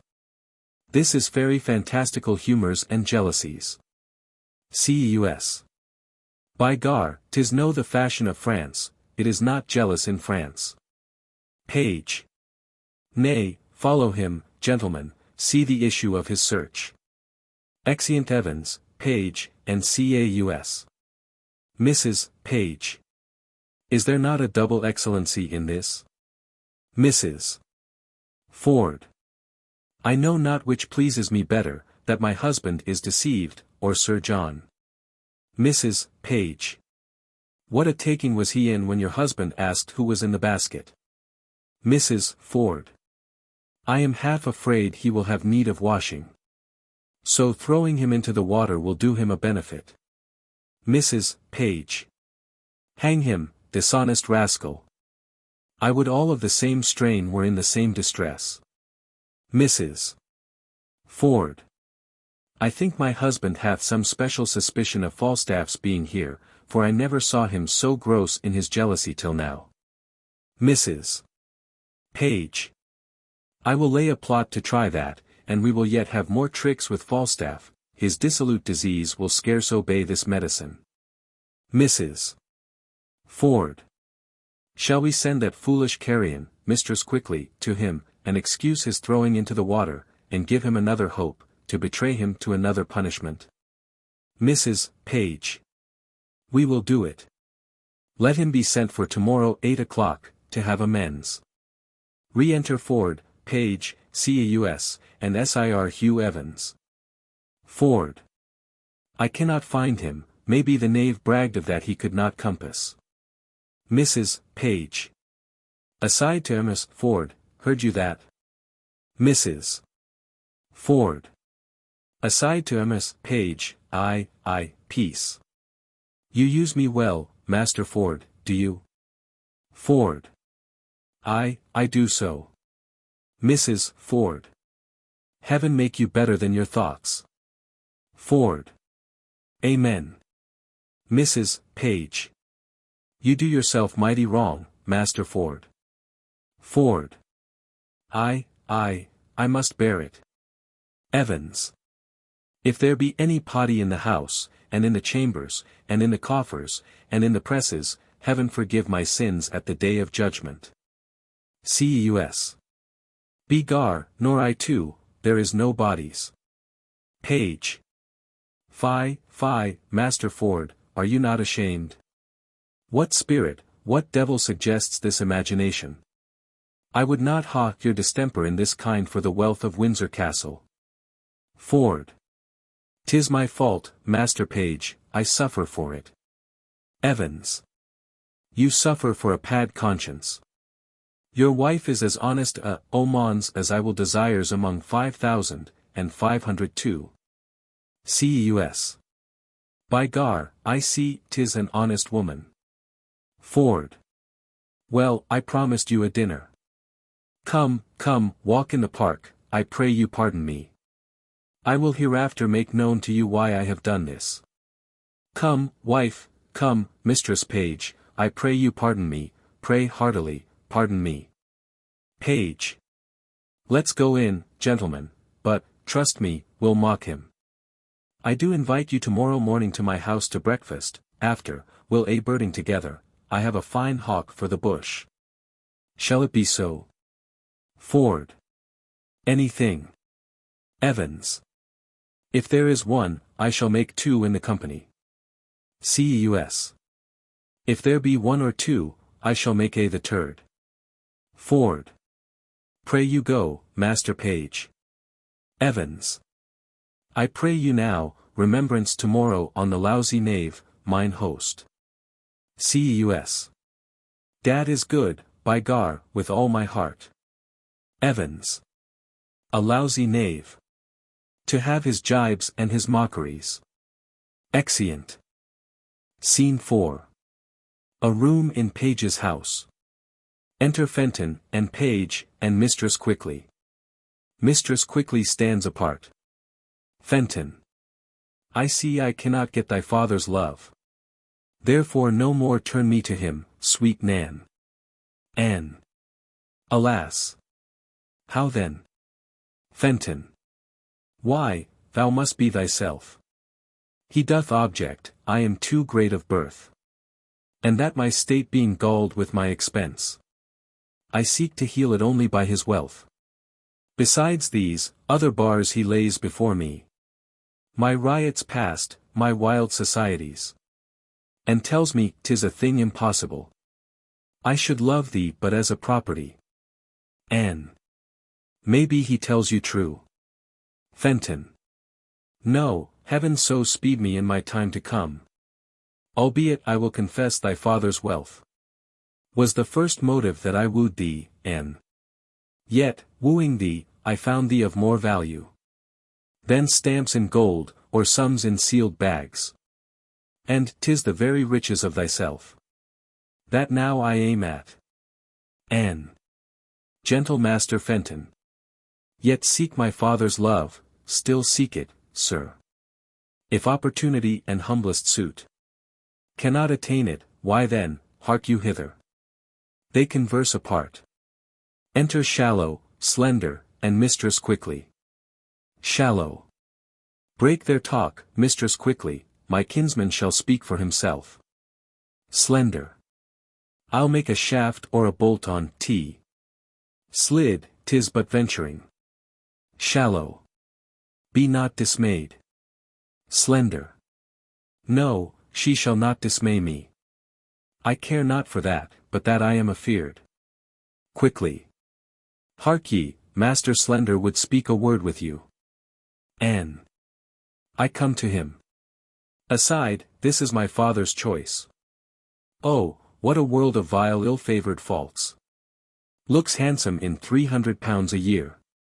Quickly. And how does good Master Fenton? Pray you, a word with you. Shallow. She's coming, to her, cuz. Oh boy, thou hadst a father. Slender.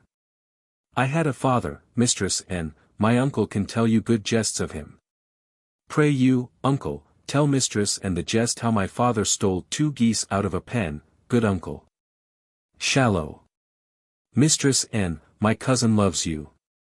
Slender. Aye, that I do, as well as I love any woman in Gloucestershire. Shallow. He will maintain you like a gentlewoman. Slender. Aye, that I will come cut and long tail, under the degree of a squire. Shallow. He will make you £150 jointure. Anne. Good Master Shallow, let him woo for himself. Shallow. Mary, I thank you for it, I thank you for that good comfort. She calls you, coz, I'll leave you. Anne. Now, Master Slender. Slender. Now, good Mistress Anne. Anne. What is your will? Slender. My will. O these heartlings, that's a pretty jest indeed. I ne'er made my will yet, I thank heaven, I am not such a sickly creature, I give heaven praise. Anne. I mean, Master Slender, what would you with me? Slender. Truly, for mine own part one would little or nothing with you. Your father and my uncle hath made motions, if it be my luck, so, if not, happy man be his dole.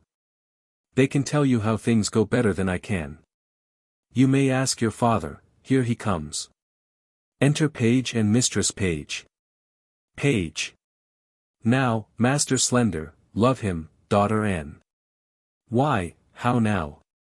What does Master Fenton here? You wrong me, sir, thus still to haunt my house. I told you, sir, my daughter is disposed of. Fenton. Nay, Master Page, be not impatient. Mrs. Page. Good Master Fenton, come not to my child. Page. She is no match for you. Fenton. Sir, will you hear me? Page. No, good Master Fenton. Come, Master Shallow, come, son Slender, in. Knowing my mind, you wrong me, Master Fenton. Exeunt Page, Shallow, and Slender. Quickly. Speak to Mistress Page. Fenton. Good Mistress Page, for that I love your daughter. In such a righteous fashion as I do. Perforce, against all checks, rebukes, and manners. I must advance the colours of my love. And not retire, let me have your good will. Anne. Good mother, do not marry me to yon fool. Mrs. Page. I mean it not, I seek you a better husband. Quickly. That's my master, Master Doctor. Anne. Alas! I had rather be set quick-eye the earth. And bold to death with turnips. Mrs. Page. Come, trouble not yourself. Good Master Fenton. I will not be your friend, nor enemy. My daughter will I question how she loves you. And as I find her, so am I affected. Till then, farewell, sir, she must needs go in. Her father will be angry. Fenton. Farewell, gentle mistress. Farewell, Nan. Exeunt Miss Page and Anne. Quickly.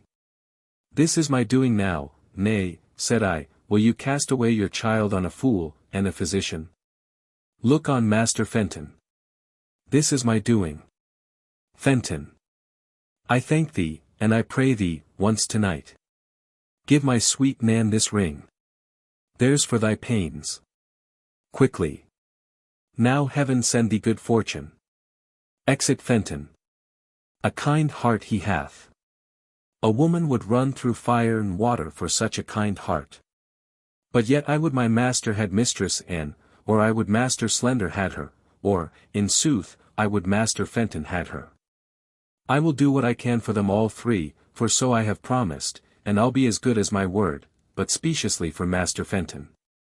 Well, I must have another errand to Sir John Falstaff from my 2 mistresses, what a beast am I to slack it. Exit. Scene V. A room in the Garter Inn. Enter Falstaff and Bardolph. Falstaff. Bardolph, I say. Bardolph. Here, sir. Falstaff. Go fetch me a quart of sack, put a toast in tea. Exit Bardolph. Have I lived to be carried in a basket, and to be thrown in the Thames like a barrow of butcher's offal? Well, if I be served such another trick, I'll have my brains ta'en out and buttered, and give them to a dog for a New Year's gift. The rogues slighted me into the river with as little remorse as they would have drowned a blind bitch's puppies, 15 the litter, and you may know by my sighs that I have a kind of alacrity in sinking. If the bottom were as deep as hell I should down. I had been drowned but that the shore was shelvy and shallow, a death that I abhor, for the water swells a man, and what a thing should I have been when had been swelled. I should have been a mountain of mummy. Re-enter Bardolph, with the sack. Bardolph. Here's mistress quickly, sir, to speak with you. Falstaff. Come, let me pour in some sack to the Thames water. For my belly's as cold as if I had swallowed snowballs for pills to cool the rains. Call her in. Bardolph. Come in, woman. Enter mistress quickly. Quickly. By your leave. I cry you mercy. Give your worship good morrow. Falstaff. Take away these chalices. Go, brew me a pottle of sack finely. Bardolph. With eggs, sir. Falstaff. Simple of itself, I'll no pullet sperm in my brewage. Exit Bardolph. How now? Quickly. Marry, sir, I come to your worship from Mistress Ford. Falstaff. Mistress Ford. I have had Ford enough, I was thrown into the Ford, I have my belly full of Ford. Quickly. Alas the day. Good heart, that was not her fault, she does so take on with her men, they mistook their erection. Falstaff. So did I mine, to build upon a foolish woman's promise. Quickly. Well, she laments, sir, for it, that it would yearn your heart to see it. Her husband goes this morning a-birding, she desires you once more to come to her between 8 and 9, I must carry her word quickly. She'll make you amends, I warrant you. Falstaff. Well, I will visit her. Tell her so. And bid her think what a man is, let her consider his frailty, and then judge of my merit. Quickly. I will tell her. Falstaff. Do so. Between 9 and 10, sayest thou? Quickly. 8 and 9, sir. Falstaff. Well, be gone, I will not miss her. Quickly. Peace be with you, sir. Exit mistress quickly. Falstaff. I marvel I hear not of Master Brook, he sent me word to stay within. I like his money well. Oh. Here he comes. Enter Ford disguised. Ford. Bless you, sir. Falstaff. Now, Master Brook, you come to know what hath passed between me and Ford's wife. Ford. That, indeed, Sir John, is my business. Falstaff. Master Brook, I will not lie to you, I was at her house the hour she appointed me. Ford. And how sped you, sir? Falstaff. Very ill-favouredly, Master Brook. Ford. How so, sir? Did she change her determination? Falstaff. No. Master Brook. But the peaking cornuto her husband, Master Brook, dwelling in a continual larum of jealousy, comes me in the instant of our encounter, after we had embraced, kissed, protested, and, as it were, spoke the prologue of our comedy. And at his heels a rabble of his companions, thither provoked and instigated by his distemper, and, forsooth, to search his house for his wife's love. Ford. What? While you were there? Falstaff. While I was there. Ford. And did he search for you, and could not find you? Falstaff. You shall hear. As good luck would have it, comes in one Mistress Page, gives intelligence of Ford's approach. And, in her invention and Ford's wife's distraction, they conveyed me into a buck-basket. Ford. A buck-basket. Falstaff. By the Lord, a buck-basket. Rammed me in with foul shirts and smocks, socks, foul stockings, greasy napkins, that, Master Brook, there was the rankest compound of villainous smell that ever offended nostril. Ford. And how long lay you there? Falstaff. Nay, you shall hear, Master Brook, what I have suffered to bring this woman to evil for your good. Being thus crammed in the basket, a couple of Ford's knaves, his hinds, were called forth by their mistress to carry me in the name of foul clothes to Datchet Lane. They took me on their shoulders, met the jealous knave their master in the door, who asked them once or twice what they had in their basket. I quaked for fear lest the lunatic knave would have searched it, but fate, ordaining he should be a cuckold, held his hand. Well, on went he for a search, and away went I for foul clothes. But mark the sequel, Master Brook, I suffered the pangs of 3 several deaths. First, an intolerable fright to be detected with a jealous rotten bellwether. Next, to be compassed like a good bilbo in the circumference of a peck, hilt to point, heel to head, and then, to be stopped in, like a strong distillation, with stinking clothes that fretted in their own grease. Think of that. A man of my kidney, think of that, that am as subject to heat as butter, a man of continual dissolution and thaw, it was a miracle to escape suffocation.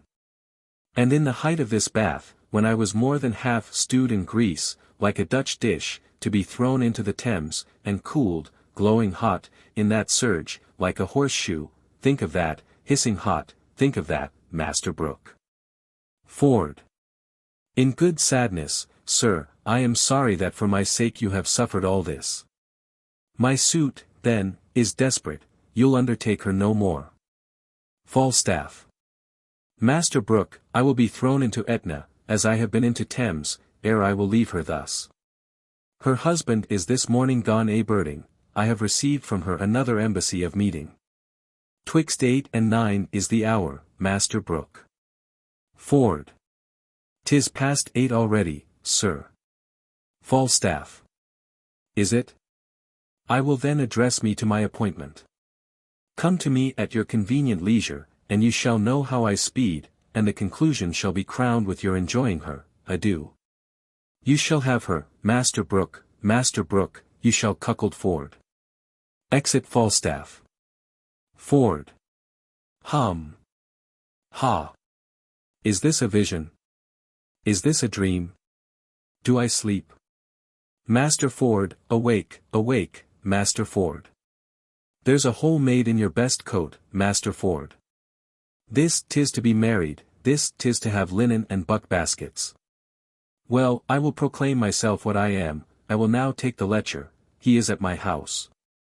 He cannot scape me, 'tis impossible he should, he cannot creep into a halfpenny purse, nor into a pepper-box.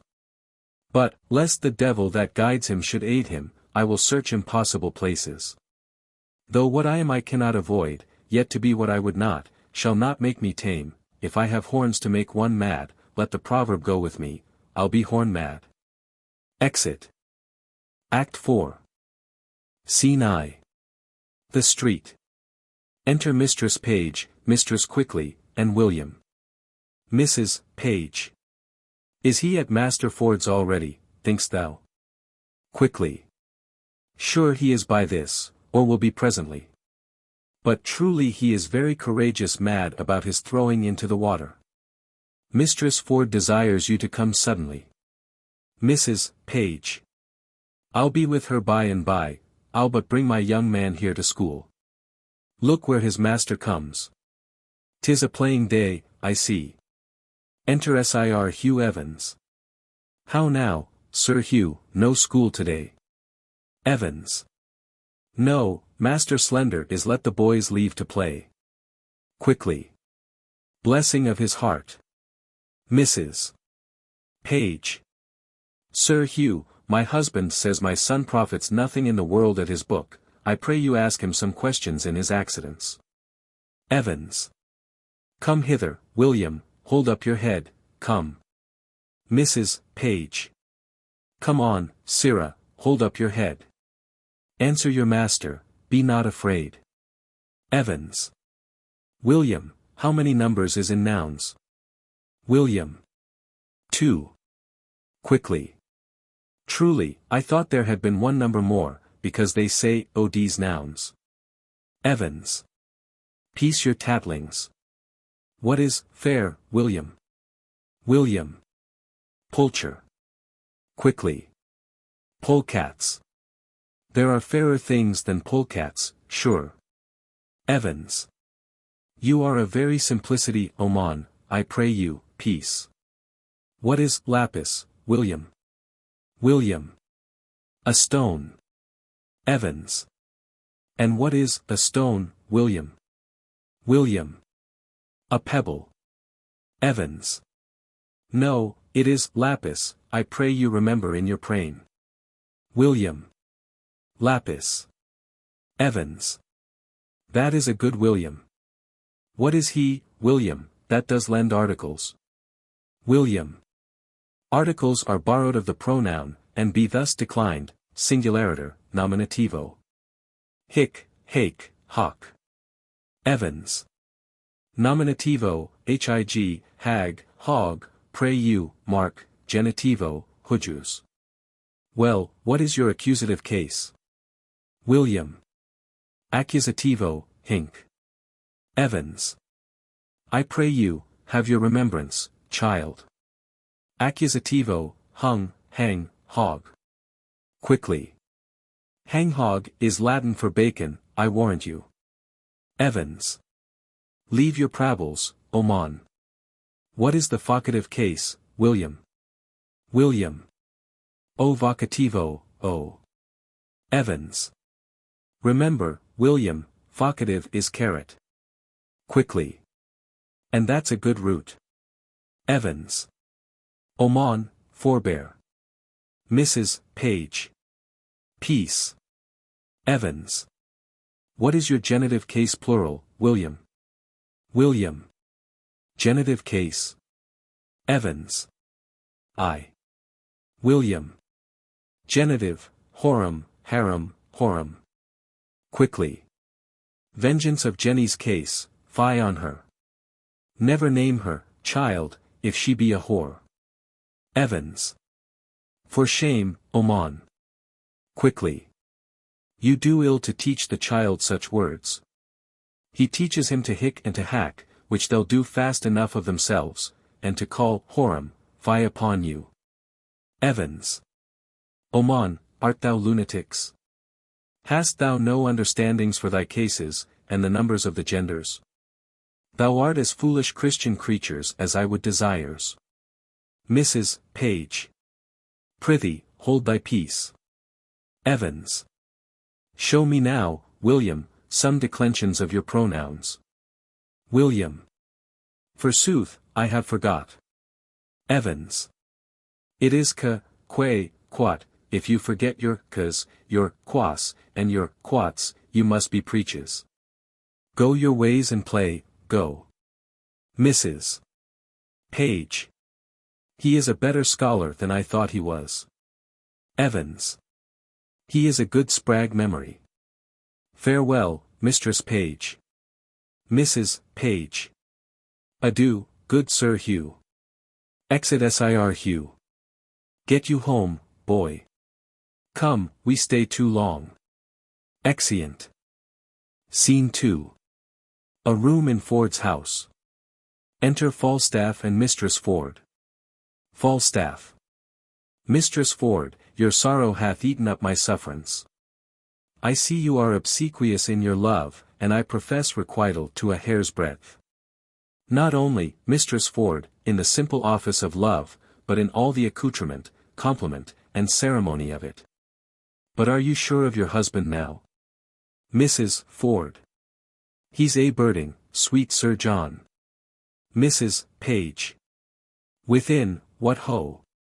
Gossip Ford, what ho? Mrs. Ford. Step into the chamber, Sir John. Exit Falstaff. Enter Mistress Page. Mrs. Page. How now, sweetheart? Who's at home besides yourself? Mrs. Ford. Why, none but mine own people. Mrs. Page. Indeed. Mrs. Ford. No, certainly. Aside to her, speak louder. Mrs. Page. Truly, I am so glad you have nobody here. Mrs. Ford. Why? Mrs. Page. Why, woman, your husband is in his old loons again. He so takes on yonder with my husband, so rails against all married mankind. So curses all Eve's daughters, of what complexion soever, and so buffets himself on the forehead, crying, peer out, that any madness I ever yet beheld seemed but tameness, civility, and patience, to this his distemper he is in now. I am glad the fat knight is not here. Mrs. Ford. Why, does he talk of him? Mrs. Page. Of none but him, and swears he was carried out, the last time he searched for him, in a basket, protests to my husband he is now here. And hath drawn him and the rest of their company from their sport, to make another experiment of his suspicion. But I am glad the knight is not here, now he shall see his own foolery. Mrs. Ford. How near is he, Mistress Page? Mrs. Page. Hard by, at street end, he will be here anon. Mrs. Ford. I am undone. The knight is here. Mrs. Page. Why, then, you are utterly shamed, and he's but a dead man. What a woman are you! Away with him, away with him. Better shame than murder. Mrs. Ford. Which way should he go? How should I bestow him? Shall I put him into the basket again? Re-enter Falstaff. Falstaff. No, I'll come no more the basket. May I not go out ere he come? Mrs. Page. Alas! 3 of Master Ford's brothers watch the door with pistols, that none shall issue out, otherwise you might slip away ere he came. But what make you here? Falstaff. What shall I do? I'll creep up into the chimney. Mrs. Ford. There they always use to discharge their birding pieces. Mrs. Page. Creep into the kiln hole. Falstaff. Where is it? Mrs. Ford. He will seek there, on my word. Neither press, coffer, chest, trunk, well, vault, but he hath an abstract for the remembrance of such places, and goes to them by his note, there is no hiding you in the house. Falstaff. I'll go out then. Mrs. Page. If you go out in your own semblance, you die, Sir John. Unless you go out disguised. Mrs. Ford. How might we disguise him? Mrs. Page. Alas the day! I know not. There is no woman's gown big enough for him. Otherwise he might put on a hat, a muffler, and a kerchief, and so escape. Falstaff. Good hearts, devise something, any extremity rather than a mischief. Mrs. Ford. My maid's aunt, the fat woman of Brainford, has a gown above. Mrs. Page. On my word, it will serve him, she's as big as he is, and there's her thrummed hat, and her muffler too. Run up, Sir John. Mrs. Ford. Go, go, sweet Sir John. Mistress Page and I will look some linen for your head. Mrs. Page. Quick, quick. We'll come dress you straight, put on the gown the while. Exit Falstaff. Mrs. Ford. I would my husband would meet him in this shape, he cannot abide the old woman of Brainford. He swears she's a witch, forbade her my house, and hath threatened to beat her. Mrs. Page. Heaven guide him to thy husband's cudgel, and the devil guide his cudgel afterwards. Mrs. Ford. But is my husband coming? Mrs. Page. Aye, in good sadness is he, and talks of the basket too, howsoever he hath had intelligence. Mrs. Ford. We'll try that, for I'll appoint my men to carry the basket again, to meet him at the door with it as they did last time. Mrs. Page. Nay, but he'll be here presently, let's go dress him like the witch of Brainford. Mrs. Ford. I'll first direct my men what they shall do with the basket. Go up, I'll bring linen for him straight. Exit Mistress Ford. Mrs. Page. Hang him, dishonest varlet. We cannot misuse him enough. We'll leave a proof, by that which we will do. Wives may be merry and yet honest too. We do not act that often jest and laugh. 'Tis old but true, still swine eats all the draff. Exit. Re-enter Mistress Ford, with 2 servants. Mrs. Ford. Go, sirs, take the basket again on your shoulders, your master is hard at door, if he bid you set it down, obey him. Quickly, dispatch. Exit Mistress Ford. First servant. Come, come, take it up. Second servant. Pray heaven, it be not full of night again. First servant. I hope not, I had lief as bears so much lead. Enter Ford, Page, Shallow, Caus, and Sir Hugh Evans. Ford. Aye, but if it prove true, Master Page, have you any way then to unfold me again? Set down the basket, villain. Somebody call my wife. Youth in a basket. Oh, you panderly rascals. There's a knot, a jing, a pack, a conspiracy against me. Now shall the devil be shamed. What, wife, I say. Come, come forth. Behold what honest clothes you send forth to bleaching. Page. Why, this passes, Master Ford. You are not to go loose any longer, you must be pinioned. Evans. Why, this is lunatics. This is mad as a mad dog. Shallow. Indeed, Master Ford, this is not well, indeed. Ford. So say I too, sir. Re-enter Mistress Ford. Come hither, Mistress Ford, the honest woman, the modest wife, the virtuous creature, that hath the jealous fool to her husband. I suspect without cause, mistress, do I. Mrs. Ford. Heaven be my witness, you do, if you suspect me in any dishonesty. Ford. Well said, brazen face. Hold it out. Come forth, sirrah. Pulling clothes out of the basket. Page. This passes. Mrs. Ford. Are you not ashamed? Let the clothes alone. Ford. I shall find you anon. Evans. 'Tis unreasonable. Will you take up your wife's clothes? Come away. Ford. Empty the basket, I say. Mrs. Ford. Why, man, why? Ford. Master Page, as I am a man, there was one conveyed out of my house yesterday in this basket, why may not he be there again? In my house I am sure he is, my intelligence is true, my jealousy is reasonable. Pluck me out all the linen. Mrs. Ford. If you find a man there, he shall die a flea's death. Page. Here's no man. Shallow. By my fidelity, this is not well, Master Ford, this wrongs you. Evans.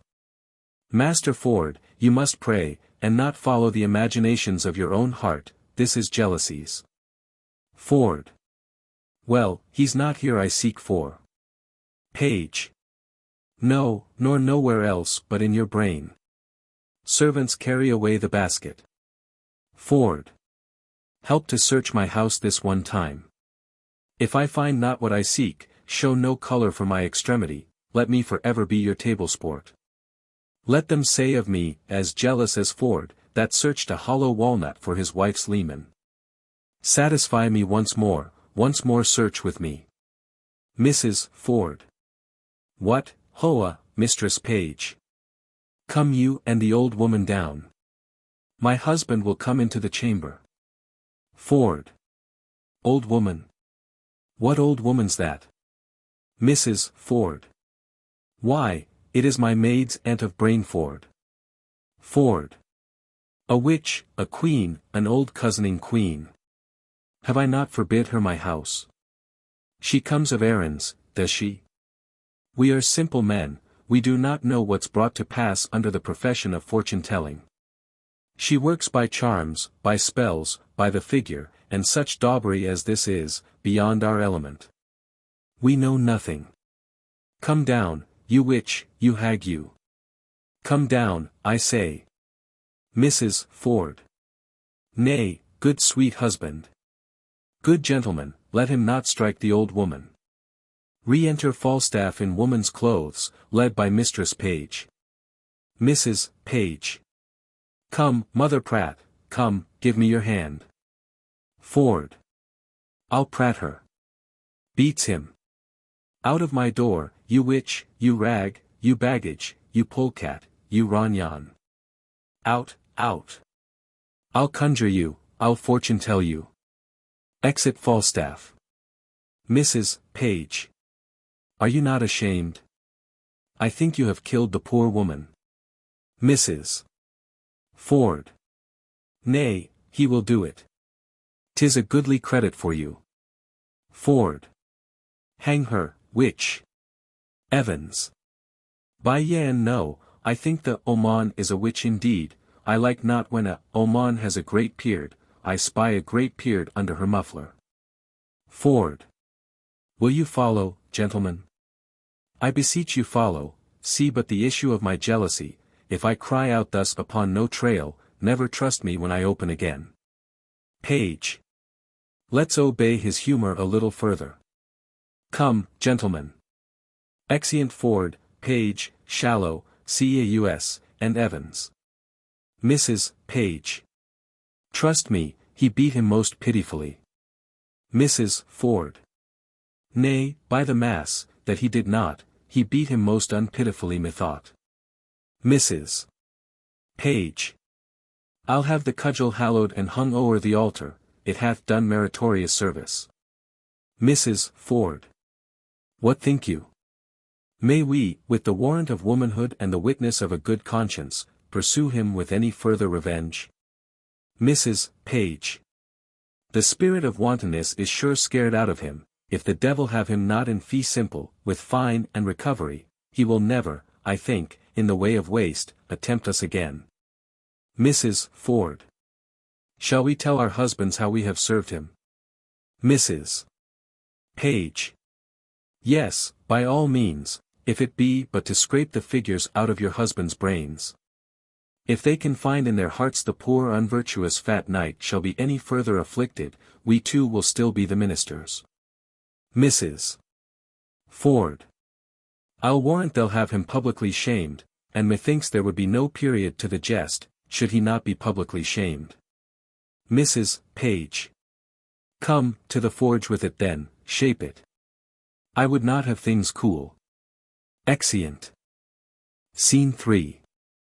A room in the Garter Inn. Enter host and Bardolph. Bardolph. Sir, the Germans desire to have 3 of your horses, the Duke himself will be tomorrow at court, and they are going to meet him. Host. What Duke should that become so secretly? I hear not of him in the court. Let me speak with the gentlemen, they speak English. Bardolph. Aye, sir, I'll call them to you.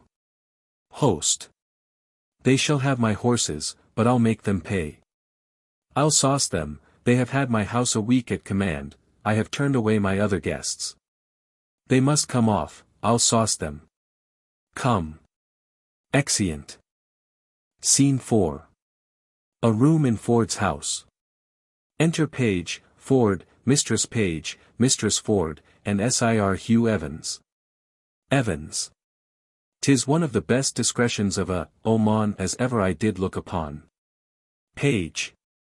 And did he send you both these letters at an instant? Mrs. Page. Within a quarter of an hour. Ford. Pardon me, wife. Henceforth, do what thou wilt. I rather will suspect the sun with cold than thee with wantonness. Now doth thy honour stand in him that was of late an heretic, as firm as faith. Page. 'Tis well, no more. Be not as extreme in submission as in offence. But let our plot go forward, let our wives yet once again, to make us public sport, appoint a meeting with this old fat fellow, where we may take him and disgrace him for it. Ford. There is no better way than that they spoke of. Page. How? To send him word they'll meet him in the park at midnight? Fie. He'll never come. Evans. You say he has been thrown in the rivers, and has been grievously p10 as an old bowman. Methinks there should be terrors in him, that he should not come. Methinks his flesh is punished, he shall have no desires. Page. So think I too. Mrs. Ford. Devise but how you'll use him when he comes. And let us too devise to bring him thither. Mrs. Page. There is an old tale goes that Herne the hunter, sometime a keeper here in Windsor forest, doth all the winter time, at still midnight, walk round about an oak, with great ragged horns. And there he blasts the tree, and takes the cattle, and makes milch kine yield blood, and shakes a chain, in a most hideous and dreadful manner. You have heard of such a spirit, and well you know. The superstitious idle-headed eld received, and did deliver to our age, this tale of Herne the hunter for a truth. Page. Why, yet there want not many that do fear, in deep of night to walk by this Herne's oak. But what of this? Mrs. Ford. Marry, this is our device. That Falstaff at that oak shall meet with us, disquist, like Herne, with huge horns on his head. Page. Well, let it not be doubted but he'll come. And in this shape. When you have brought him thither, what shall be done with him? What is your plot? Mrs. Page. That likewise have we thought upon, and thus. Nan Page my daughter, and my little son, and 3 or 4 more of their growth, will dress like urchins, oofs, and fairies, green and white, with rounds of waxen tapers on their heads, and rattles in their hands. Upon a sudden, as Falstaff, she, and I, are newly met, let them from forth a soppet rush at once, with some diffused song, upon their sight. We too in great amazedness will fly. Then let them all encircle him about, and fairy-like, to pinch the unclean knight, and ask him why, that hour of fairy revel, in their so sacred paths he dares to tread, in shape profane. Mrs. Ford. And till he tell the truth, let the supposed fairies pinch him sound, and burn him with their tapers. Mrs. Page.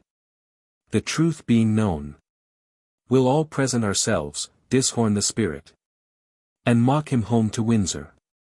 Ford. The children must be practised well to this or they'll ne'er do. T. Evans. I will teach the children their behaviors, and I will be like a jackanapes also, to burn the night with my tabor. Ford. That will be excellent. I'll go by them vizards. Mrs. Page. My Nan shall be the queen of all the fairies, finely attired in a robe of white. Page. That silk will I go by. Aside, and in that time, shall Master Slender steal my Nan away, and marry her at Eton. Go, send to Falstaff straight. Ford. Nay, I'll to him again, in name of Brook. He'll tell me all his purpose. Sure, he'll come. Mrs. Page. Fear not you that. Go, get us properties, and tricking for our fairies. Evans. Let us about it. It is admirable pleasures, and very honest knaveries. Exeunt Page, Ford, and Evans. Mrs. Page. Go, Mistress Ford. Send quickly to Sir John to know his mind. Exit Miss Ford. I'll to the doctor. He hath my good will. And none but he, to marry with Anne Page. That Slender, though well landed, is an idiot. And he my husband best of all affects. The doctor is well moneyed, and his friends potent at court, he, none but he, shall have her. Though 20,000 worthier come to crave her. Exit. Scene V. A room in the Garter Inn. Enter host and simple. Host. What wouldst thou have, boor? What, thick skin? Speak, breathe, discuss, brief, short, quick, snap. Simple. Marry, sir, I come to speak with Sir John Falstaff from Master Slender. Host. There's his chamber, his house, his castle, his standing bed and truckle bed, 'tis painted about with the story of the prodigal, fresh and new. Go knock and call, he'll speak like an Anthropophaginian unto thee, knock, I say. Simple. There's an old woman, a fat woman, gone up into his chamber, I'll be so bold as stay, sir, till she come down, I come to speak with her, indeed. Host. Ha! A fat woman? The night may be robbed. I'll call. Bully knight. Bully Sir John. Speak from thy lungs military. Art thou there? It is thine host, thine Ephesian, calls. Falstaff. Above, how now, mine host? Host. Here's a Bohemian Tartar tarries the coming down of thy fat woman. Let her descend, bully, let her descend. My chambers are honorable. Fie. Privacy. Fie. Enter Falstaff. Falstaff. There was, mine host, an old fat woman even now with me, but she's gone. Simple. Pray you, sir, was not the wise woman of Brainford? Falstaff. Ay, Mary was it, muscle shell, what would you with her? Simple. My master, sir, my master Slender, sent to her, seeing her go thorough the streets, to know, sir, whether one Nym, sir, that beguiled him of a chain, had the chain or no. Falstaff. I spake with the old woman about it. Simple. And what says she, I pray, sir? Falstaff. Marry, she says that the very same man that beguiled Master Slender of his chain cozened him of it. Simple. I would I could have spoken with the woman herself, I had other things to have spoken with her too, from him. Falstaff. What are they? Let us know. Host. I, come, quick. Simple. I may not conceal them, sir. Falstaff. Conceal them, or thou deest. Simple. Why, sir, they were nothing but about Mistress Anne Page, to know if it were my master's fortune to have her or no. Falstaff. 'Tis his fortune. Simple. What, sir? Falstaff. To have her, or no. Go. Say the woman told me so. Simple. May I be bold to say so, sir? Falstaff. I, Sir Tyke, like who more bold? Simple. I thank your worship, I shall make my master glad with these tidings. Exit Simple. Host.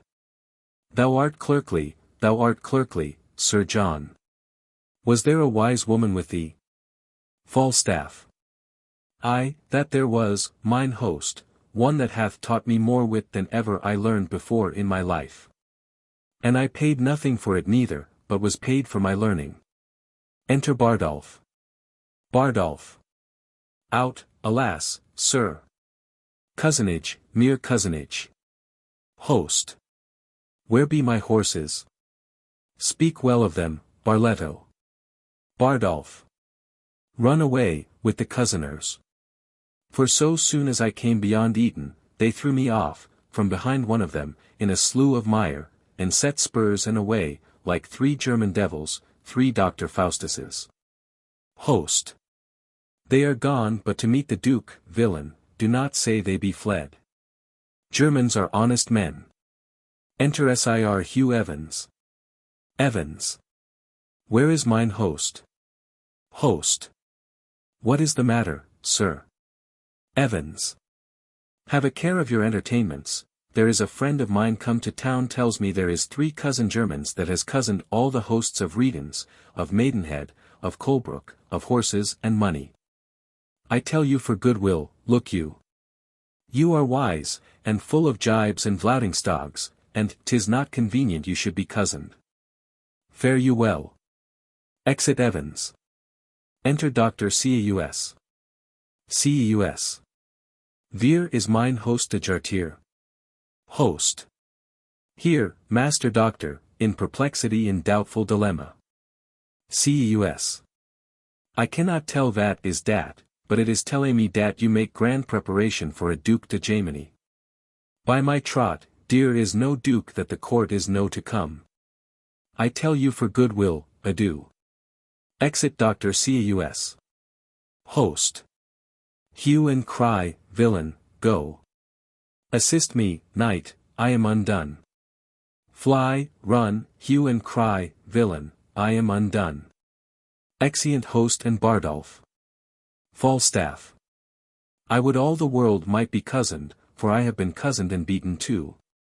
If it should come to the ear of the court how I have been transformed, and how my transformation hath been washed and cudgelled, they would melt me out of my fat, drop by drop, and liquor fishermen's boots with me. I warrant they would whip me with their fine wits till I were as crestfallen as a dried pear. I never prospered since I forswore myself at Primero. Well, if my wind were but long enough to say my prayers, I would repent. Enter Mistress quickly. Now. Whence come you? Quickly. From the 2 parties, forsooth. Falstaff. The devil take one party and his damn the other. And so they shall be both bestowed. I have suffered more for their sakes, more than the villainous inconstancy of man's disposition is able to bear. Quickly. And have not they suffered? Yes, I warrant, speciously one of them. Mistress Ford, good heart, is beaten black and blue, that you cannot see a white spot about her. Falstaff. What tellest thou me of black and blue? I was beaten myself into all the colours of the rainbow. And was like to be apprehended for the witch of Brainford. But that my admirable dexterity of wit, my counterfeiting the action of an old woman, delivered me, the knave constable had set me the stocks, the common stocks, for a witch. Quickly. Sir, let me speak with you in your chamber, you shall hear how things go, and, I warrant, to your content. Here is a letter will say somewhat. Good hearts, what ado here is to bring you together. Sure, one of you does not serve heaven well, that you are so crossed. Falstaff. Come up into my chamber. Exeunt. Scene 6. Another room in the Garter Inn. Enter Fenton and host. Host. Master Fenton, talk not to me, my mind is heavy, I will give over all. Fenton. Yet hear me speak. Assist me in my purpose. And, as I am a gentleman, I'll give thee £100 in gold more than your loss. Host. I will hear you, Master Fenton, and I will, at the least, keep your counsel. Fenton.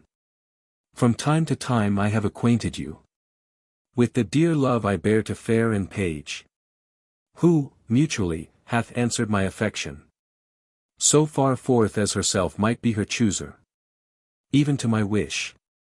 I have a letter from her. Of such contents as you will wonder at. The mirth whereof so larded with my matter.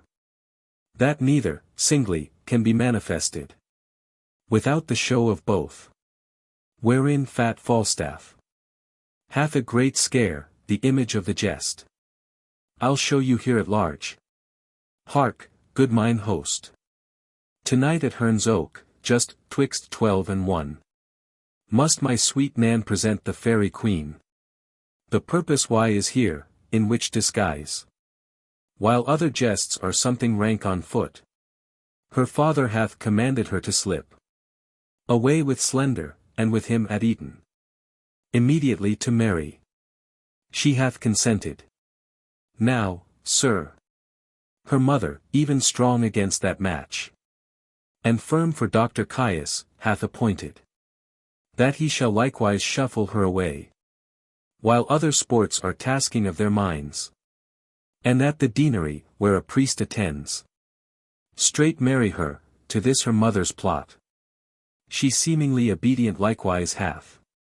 Made promise to the doctor. Now thus it rests. Her father means she shall be all in white.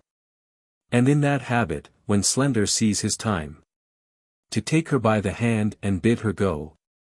She shall go with him, her mother hath intended.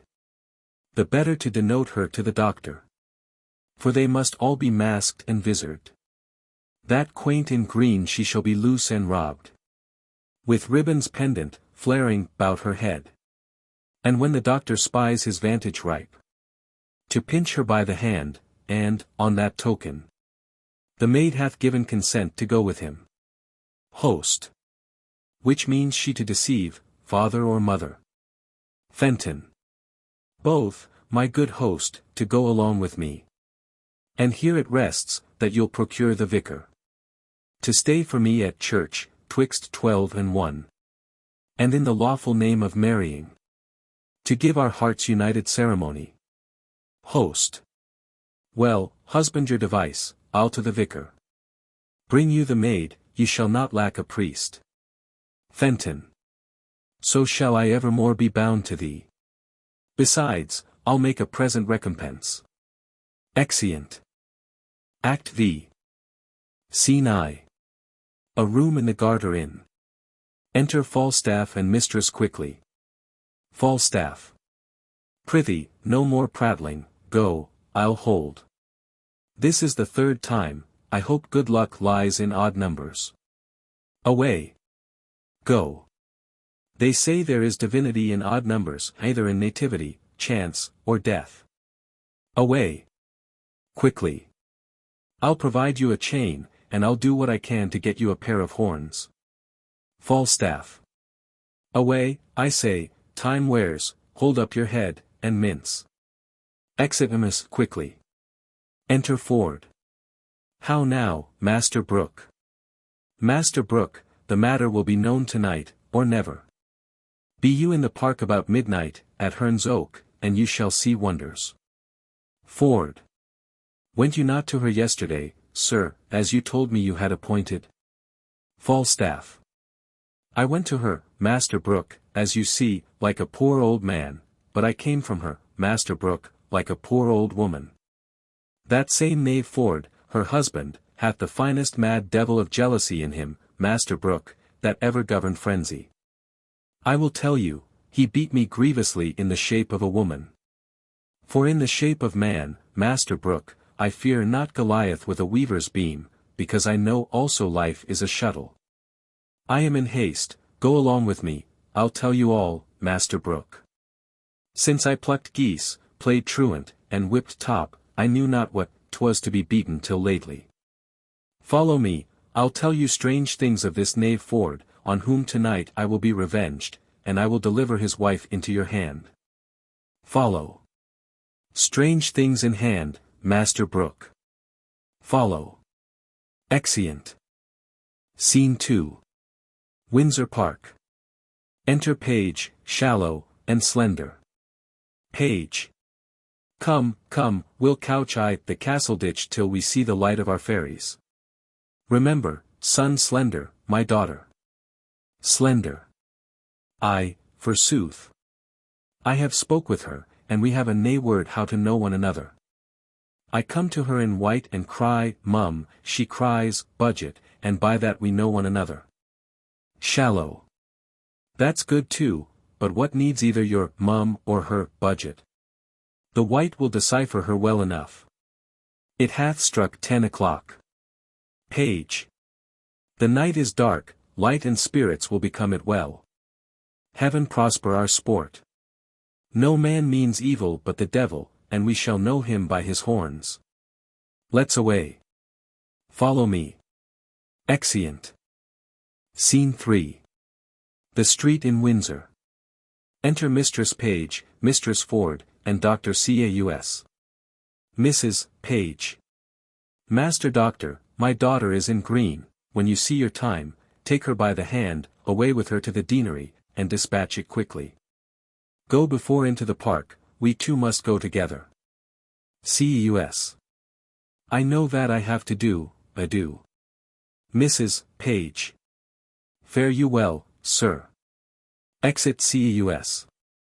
My husband will not rejoice so much at the abuse of Falstaff as he will chafe at the doctor's marrying my daughter, but 'tis no matter, better a little chiding than a great deal of heartbreak. Mrs. Ford. Where is Nan now, and her troop of fairies, and the Welsh devil, Hugh? Mrs. Page. They are all couched in a pit hard by Herne's Oak, with obscured lights, which, at the very instant of Falstaff's and our meeting, they will at once display to the night. Mrs. Ford.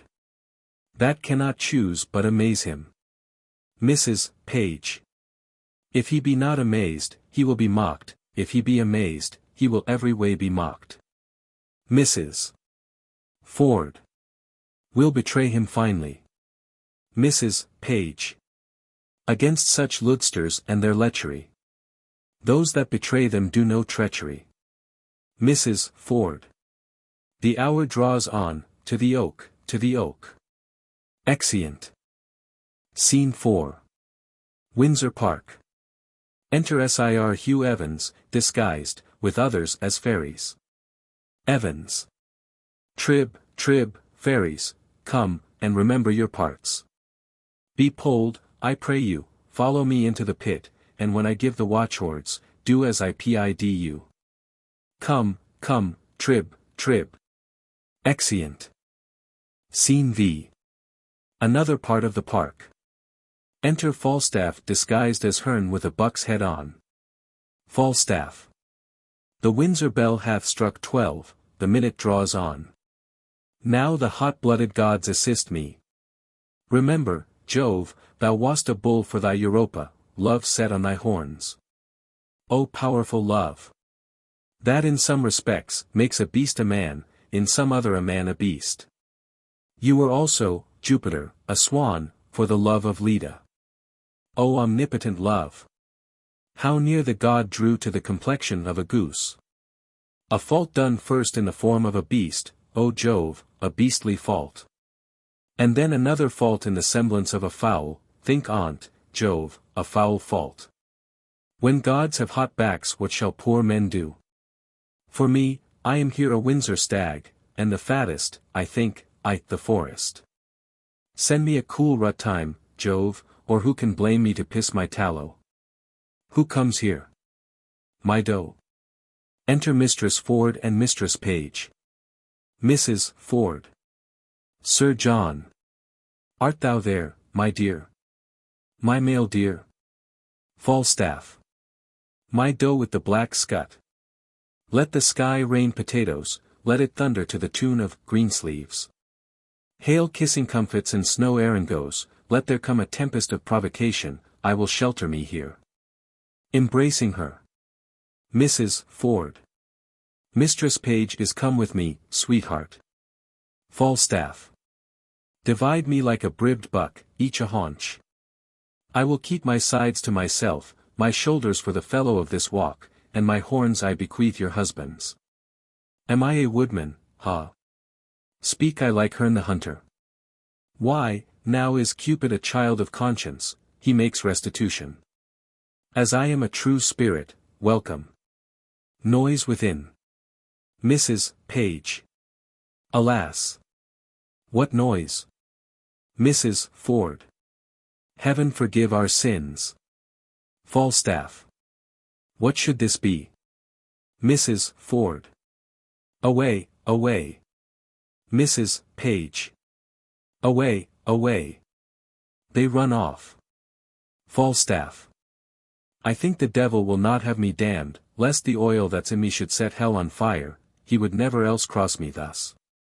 Enter Sir Hugh Evans like a satyr, Pistol as a hobgoblin, and Page as though the fairy queen, attended by her brothers and others, as fairies, with waxen tapers on their heads. Anne. Fairies, black, grey, green, and white. You moonshine revellers, and shades of night. You orphan heirs of fixed destiny. Attend your office and your quality. Crier hobgoblin, make the fairy oh yes. Pistol. Elves, list your names, silence, you airy toys. Cricket, to Windsor chimneys shalt thou leap. Where fires thou find'st unracked, and hearths unswept. There pinch the maids as blue as bilberry. Our radiant queen hates sluts and sluttery. Falstaff. They are fairies, he that speaks to them shall die. I'll wink and couch, no man their works must eye. Lies down upon his face. Evans. Where's Bede? Go you, and where you find a maid. That, ere she sleep, has thrice her prayers said. Rein up the organs of her fantasy. Sleep she as sound as careless infancy. But those as sleep and think not on their sins. Pinch them, arms, legs, backs, shoulders, sides, and shins. Anne. About. Search Windsor Castle, elves, within and out. Strew good luck, uffs, on every sacred room. That it may stand till the perpetual doom. In state as wholesome as in state 'tis fit. Worthy the owner and the owner it.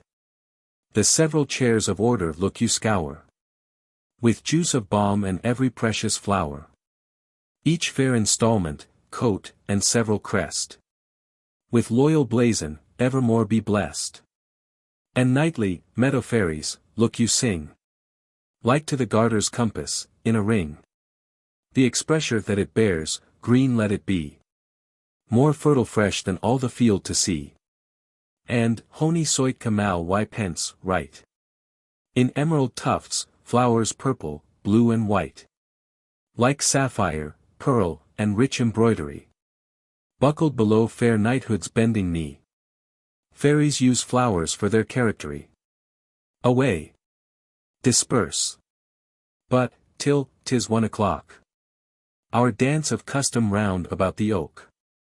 Of Herne the hunter let us not forget. Evans. Pray you, lock hand in hand, yourselves in order set. And 20 glowworms shall our lanterns be. To guide our measure round about the tree. But, stay, I smell a man of Middle-earth. Falstaff. Heavens defend me from that Welsh fairy, lest he transform me to a piece of cheese. Pistol. Vile worm, thou wast o'erlooked even in thy birth. Anne. With trial fire touch me his finger end. If he be chaste, the flame will back descend. And turn him to no pain, but if he start. It is the flesh of a corrupted heart. Pistol. A trial. Come. Evans. Come, will this would take fire? They burn him with their tapers. Falstaff. Oh. Anne. Corrupt, and tainted in desire. About him, fairies, sing a scornful rhyme. And, as you trip, still pinch him to your time. Song. Fie on sinful fantasy. Fie on lust and luxury. Lust is but a bloody fire. Kindled with unchaste desire. Fed in heart, whose flames aspire. As thoughts do blow them, higher and higher. Pinch him, fairies, mutually. Pinch him for his villainy. Pinch him and burn him and turn him about. Till candles and starlight and moonshine be out. During this song the fairies pinch Falstaff. Dr. Caius comes one way, and steals away a fairy in green. Slender another way, and takes off a fairy in white, and Fenton comes, and steals away Anne Page. A noise of hunting is heard within. All the fairies run away. Falstaff pulls off his buck's head, and rises. Enter Page, Ford, Mistress Page, Mistress Ford. They lay hold on Falstaff. Page. Nay, do not fly, I think we have watched you now. Will none but Herne the Hunter serve your turn? Mrs. Page. I pray you, come, hold up the jest no higher. Now, good Sir John, how like you Windsor wives? See you these, husband? Do not these fair yokes become the forest better than the town? Ford. Now, sir, who's a cuckold now? Master Brook, Falstaff's a knave, a cuckoldly knave. Here are his horns, Master Brook, and, Master Brook, he hath enjoyed nothing of Ford's but his buck-basket, his cudgel, and 20 pounds of money, which must be paid to Master Brook. His horses are arrested for it, Master Brook. Mrs. Ford. Sir John, we have had ill luck, we could never meet. I will never take you for my love again, but I will always count you my dear. Falstaff. I do begin to perceive that I am made an ass. Ford. I, and an ox too, both the proofs are extant. Falstaff. And these are not fairies? I was 3 or 4 times in the thought they were not fairies. And yet the guiltiness of my mind, the sudden surprise of my powers, drove the grossness of the foppery into a received belief, in despite of the teeth of all rhyme and reason, that they were fairies. See now how wit may be made a jack-o'-lantern when 'tis upon ill employment. Evans. Sir John Falstaff, serve God, and leave your desires, and fairies will not pinch you. Ford. Well said, Fairy Hugh. Evans. And leave you your jealousies too, I pray you. Ford. I will never mistrust my wife again, till thou art able to woo her in good English. Falstaff. Have I laid my brain in the sun, and dried it, that it wants matter to prevent so gross o'erreaching as this? Am I ridden with a Welsh goat too? Shall I have a coxcomb of frieze? 'Tis time I were choked with a piece of toasted cheese. Evans. Seize is not good to give putter, your belly is all putter. Falstaff. Seize, and, putter. Have I lived to stand at the taunt of one that makes fritters of English? This is enough to be the decay of lust and late walking through the realm. Mrs. Page. Why, Sir John, do you think, though we would have thrust virtue out of our hearts by the head and shoulders, and have given ourselves without scruple to hell, that ever the devil could have made you our delight? Ford. What, a hodge pudding? A bag of flax? Mrs. Page. A puffed man? Page. Old, cold, withered, and of intolerable entrails. Ford. And one that is as slanderous as Satan? Page. And as poor as Job? Ford. And as wicked as his wife? Evans.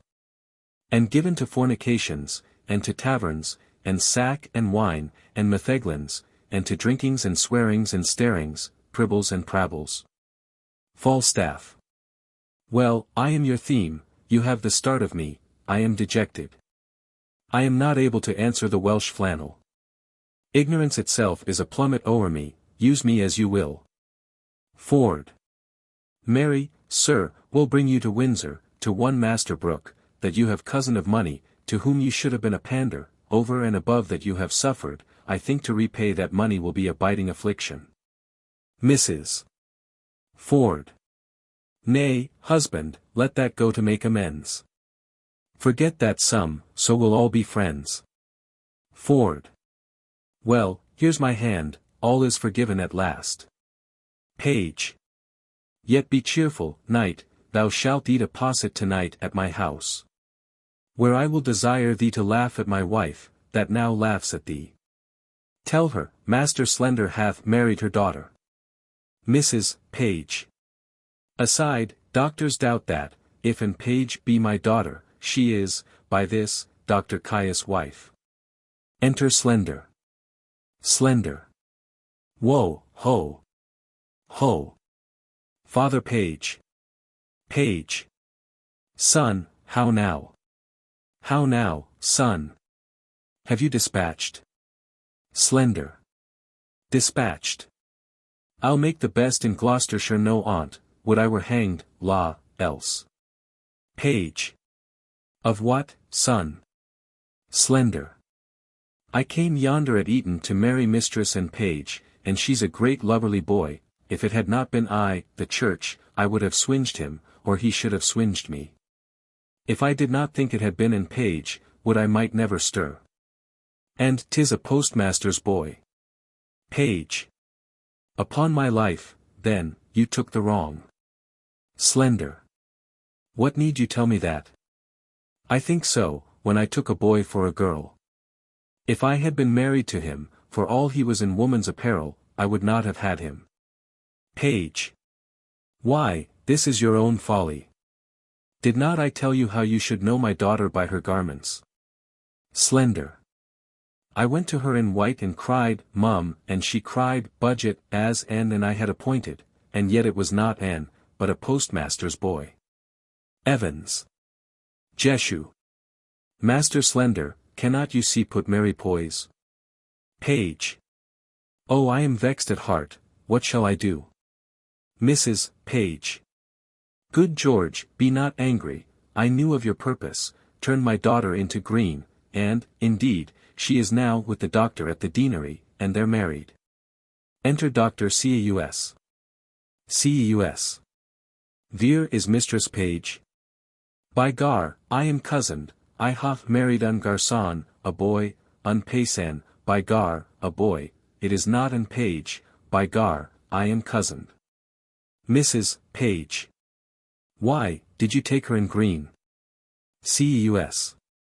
I, by gar, and 'tis a boy, by gar, I'll raise all Windsor.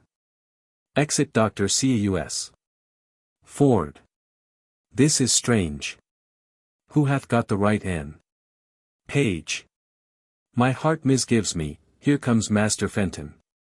Enter Fenton, Anne and Page. How now, Master Fenton? Anne. Pardon, good father. Good my mother, pardon. Page. Now, mistress, how chance you went not with Master Slender? Mrs. Page. Why went you not with Master Doctor, maid? Fenton. You do amaze her, hear the truth of it. You would have married her most shamefully. Where there was no proportion held in love. The truth is, she and I, long since contracted, are now so sure that nothing can dissolve us. The offence is wholly that she hath committed. And this deceit loses the name of craft, of disobedience, or unduteous title. Since therein she doth evitate and shun 1,000 irreligious cursed hours, which forced marriage would have brought upon her. Ford. Stand not amazed, here is no remedy. In love, the heavens themselves do guide the state.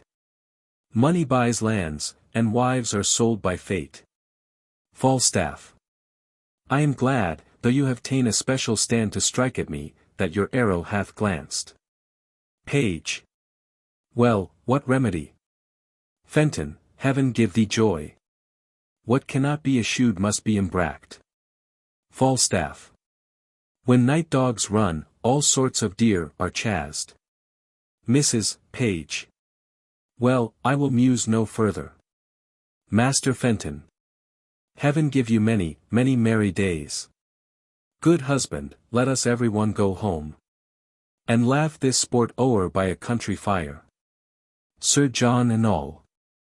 Ford. Let it be so. Sir John.